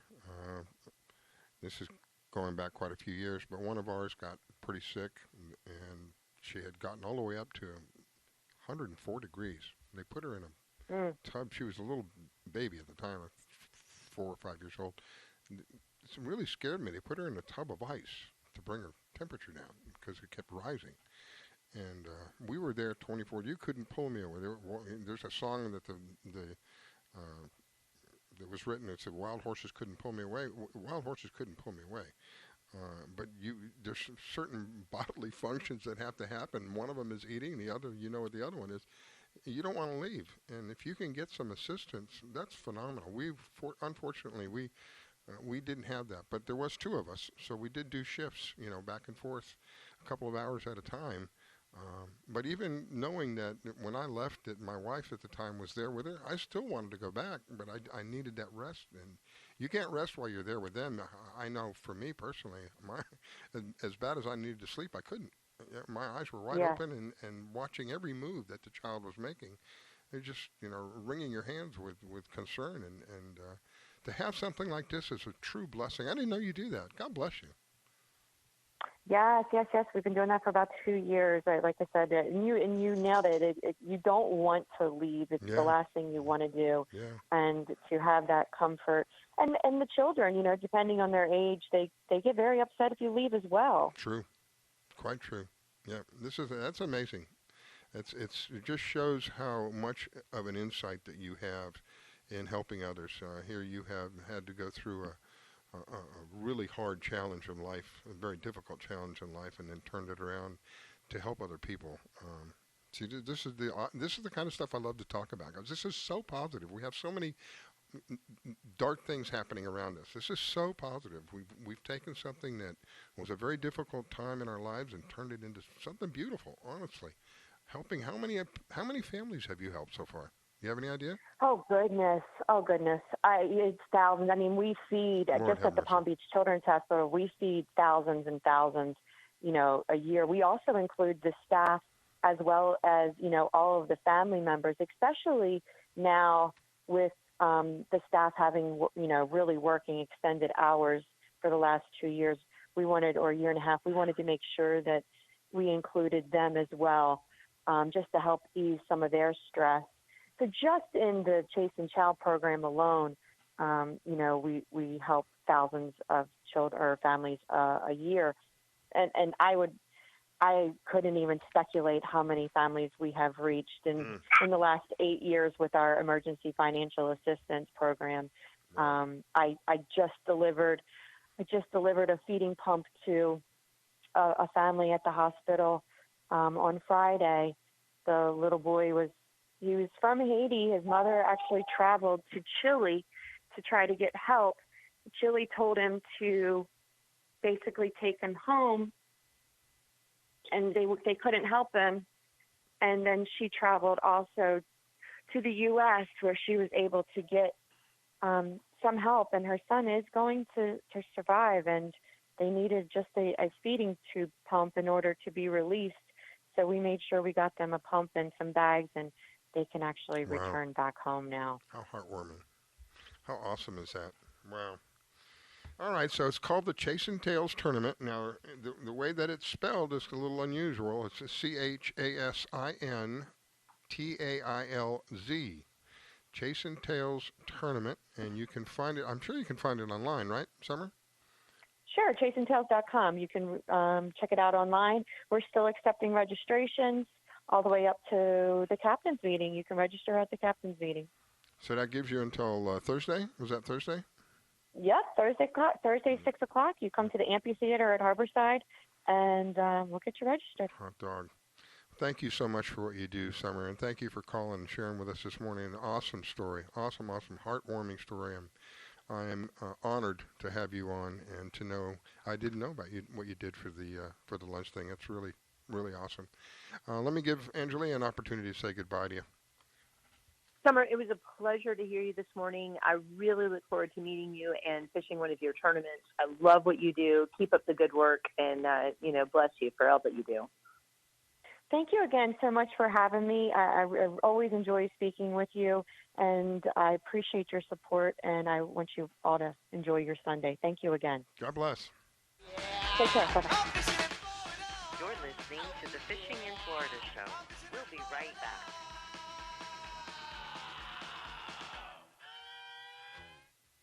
Listen and imagine.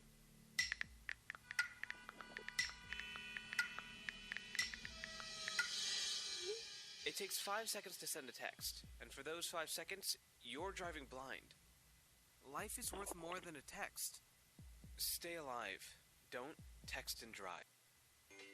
Do you need toner for your Epson, Hewlett-Packard, Canon, Brother, Apple, or Sharp printers? Look no further than Laser Technologies. In business for over 20 years, they offer the lowest prices on toner on the web. They can also repair your laser printers and toners fast and easy. Call their expert staff today at 561-792-9600 or email us at service@laser-technologies.com for all your toner needs. All toner is shipped nationwide. Why wait? Get the lowest prices on toner. Call or email us today.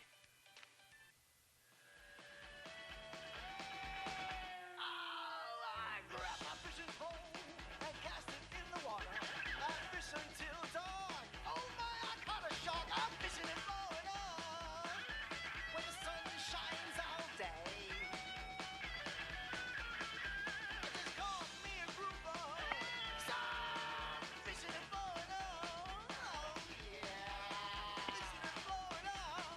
Oh All right, we are back. It is the Fishing in Florida show. Good morning to you. If you're just joining us, you missed out on a whole bunch. But not to worry, we will have an archives. We are. I got to think about that for a minute. I'm having an issue with archives, but eventually we will have archives set up, and I've got to get the schedule out. If you go to fishinginfloridashow.com, I think it'll be on the Facebook page. If you go to the Facebook page, Fishing in Florida on the Facebook page, we'll have a schedule up there of when the reruns will run, because we're going to start running the reruns on the network. So I don't know what that schedule will be, but if you look there, we will have it up. It's going to replay, the show will replay 2 or 3 times during the next week. So if you miss it today, you can always go back and catch it on another day. In the meantime, this morning I have Angelia. She is known as the Florida Salty Cowgirl. And if you are going to give fishing a whirl down in the Keys, you got to talk to the Florida Salty Cowgirl. Welcome back, my dear. Thank you so much for having me this morning, Miss Stella. And I have my lifesaver, Betty Bowman, on. I recognize the phone number. Thank you, Betty, for calling in. Yes, it's a pleasure to talk fishing. And hi to Angelia. We'd love to have you as a speaker when we come down to the Keys. I've been meaning to get a hold of you. There you go. Oh, well, Betty, I enjoyed your, I went to one of your events. It was quite a few years ago in Isla Mirada there at the ladies, at the Elks Club there in Isla Mirada, or Tavernier, sorry. But yeah, it would be a pleasure. Get in touch. Yeah, I remember you brought a nice basket of lures and things like that for us to put on our fundraiser. So one lucky lady, has memories of you in her home. There you go. That's awesome. Yes, Angelia does make her own handmade lures. You're still making them, right? I haven't been making them for a while. I'm outsourcing that. It's just time consuming and trying to dedicate my efforts on more angling these days. Mm-hmm. So you still have them available if people want to get them from you, though? Absolutely. Yeah, cool. Well, now, Miss Bowman, she is my lifesaver. I told her that I had a last-minute cancellation. We were going to have Sean Miller on this morning, but he had something come up and he couldn't make it last moment. And so I texted Betty and asked her, could she come on? And she's so gracious. She said, of course, I'll be there. So, and here she is. So we'll tell a little bit about what Betty does. She has a website called ladiesletsgofishing.com. It kind of explains everything. And the reason that I love supporting Betty is in my life's experience, thank God my mom loved fishing. We fished all the time. And I believe it was because my mom's love for fishing that really got us to do that all the time. And as a family what am I trying to say? As a family outing, I think it was kind of sort of a way of the glue that held us together. There's only 4 of us in the family. And to this day, my brother's my best friend with everything that we've gone through. And I credit that to these experiences that we had in fishing. And I know that a lot of other families could be along that same line if the ladies had more information. It has, honestly, it has been pretty much up until, about maybe 10 years ago, 15 years ago, it's been pretty much a male-dominated industry. And we miss the feminine touch. I do. I'm fortunate that my mom got involved. So we've got people like Betty who will literally take you from A to Z, will tell you everything that you need to know and teach you and show you. And so let me give Betty an opportunity to, what's the next thing coming up, Betty? We have October 15th to the 17th. We will be in Isla Mirada, Florida Keys, where the ladies can learn, practice hands-on. We have a networking party on Friday, so they get to meet the other ladies. Saturday are the classes and hands-on where they can tie knots, practice casting, spin casting, fly casting if we can get an instructor. We normally have Stu Apt, but he's not always available. Net casting, how to put your lures on, different hands-on skills. Then we have another party at Seaside Glassworks. And then fishing is Sunday. We have our casual fishing fever tournament where we give away art prints, rods and reels just for catching fish. And they have bonus fishing on Friday too. And they can fish inshore, offshore, or party boat, or switch it up and try it all. That's a great opportunity and a lot of options. So a lot of areas that you can get involved in. The next one's going to be down in the Keys, so I'm sure Angelia will be there, I'm sure, for that one, right? I had not planned on it, and everything's Oh, been I so backed her in busy. the corner. Yeah, everything's been so busy lately. I haven't been able to see straight. But I had not planned on it. But now that I know, you never know. It's on the table. Here, let me know. We also have a virtual meeting this Tuesday. That's August 17th. For the ladies to get to meet each other online, and we have a raffle for some sunglasses. And the virtual meetings attract different ladies from all over the country that might not be able to travel to our seminars. And we have speakers. I have Captain Bouncer Smith, John Fetter, Rob Pusanaker, and they talk about what's fighting in their area and what to use. We haven't had Bouncer Smith for a long time. I actually happen to be in Pennsylvania right now. I'm with my family, my brothers and sisters, and we enjoyed fishing, as kids. And my mom was a big inspiration on our fishing endeavors. If Mama wants to fish, everybody's going to fish. There you go. Yeah, so we're having some family bonding time. Hot time. I also have November 20th and 21st. We're going to be in St. Augustine for a surf fishing seminar and golf cart tour of the Night of Lights. And the other event we have that we added is October 15th and 16th, same weekend as the Keys. I'll be in the Keys, but this is at the Guy Harvey Camp Mac Resort in Central Florida. And they'll be in good hands. The ladies will have a bass fishing seminar and on Friday, and then have a chance to fish a tournament, on pontoon boats for bass, and then go to the tournament party. They get a dinner, and they have a bonfire. So there are many opportunities for the ladies. We'd like to offer different opportunities because somebody who fishes inshore might want to try offshore somewhere else, or they might fish saltwater and want to try freshwater, and vice versa. That's what I love about it. It's not just one venue. It's a whole variety, all revolving around fishing. And the one thing that I don't think you mentioned is the relationships that happen with all of this. Once you become part of this group, if you will, you build these relationships, lifelong relationships. And again, she takes you from A to Z. What fishing line is, how to tie the fishing line, what to hook, how to hook the bait to when you catch the fish, how to cook the fish. She doesn't leave anything out. And it doesn't matter if it's salt and what's water. the terminology? Yeah. You know what I mean? Yeah. What's this and what's that? What it means, because there are free fishing seminars and such, but we get into the basics. Sometimes we have a mix of people who've never fished and people who have fished, but they were told what to do and just took orders. Yeah. We teach them how to think for themselves. Yeah. Yeah, and the social, we include the social part because that's the difference between regular seminars and ours, is you get to know the other people, and that's, you can't put a price tag on that. Yeah. All right, my dear. I can't believe how fast this one went. We're almost out of time. Again, it's ladiesletsgofishing.com. The next, what am I trying to say? The next happening, I can't think of the right word, is going to be down in Islamorada. Again, Betty, where is it? It's in Islamorada, and what's the date? October 15th to the 17th, and I recommend anybody interested sign up really early so that we don't run out of charter boats or hotels. Those charter boats are not sitting on the dock waiting for us to call them. Yeah. If we don't have them full, they take another charter, and then at the end, I'm scrambling for fishing charters or have a boat that's half full. So the ones that sign up the earliest have the most secure fishing spots, and then at the end, we do the best we can. God bless you, my dear. I wish you an awesome day. Tight line. Thank you. Angelia, thank you for being co-host this morning. God bless you. I wish you an awesome day. And listeners, thank you. We wouldn't be doing what we're doing if it wasn't for you. Wish you an awesome day wherever you are, and we'll be back in a week.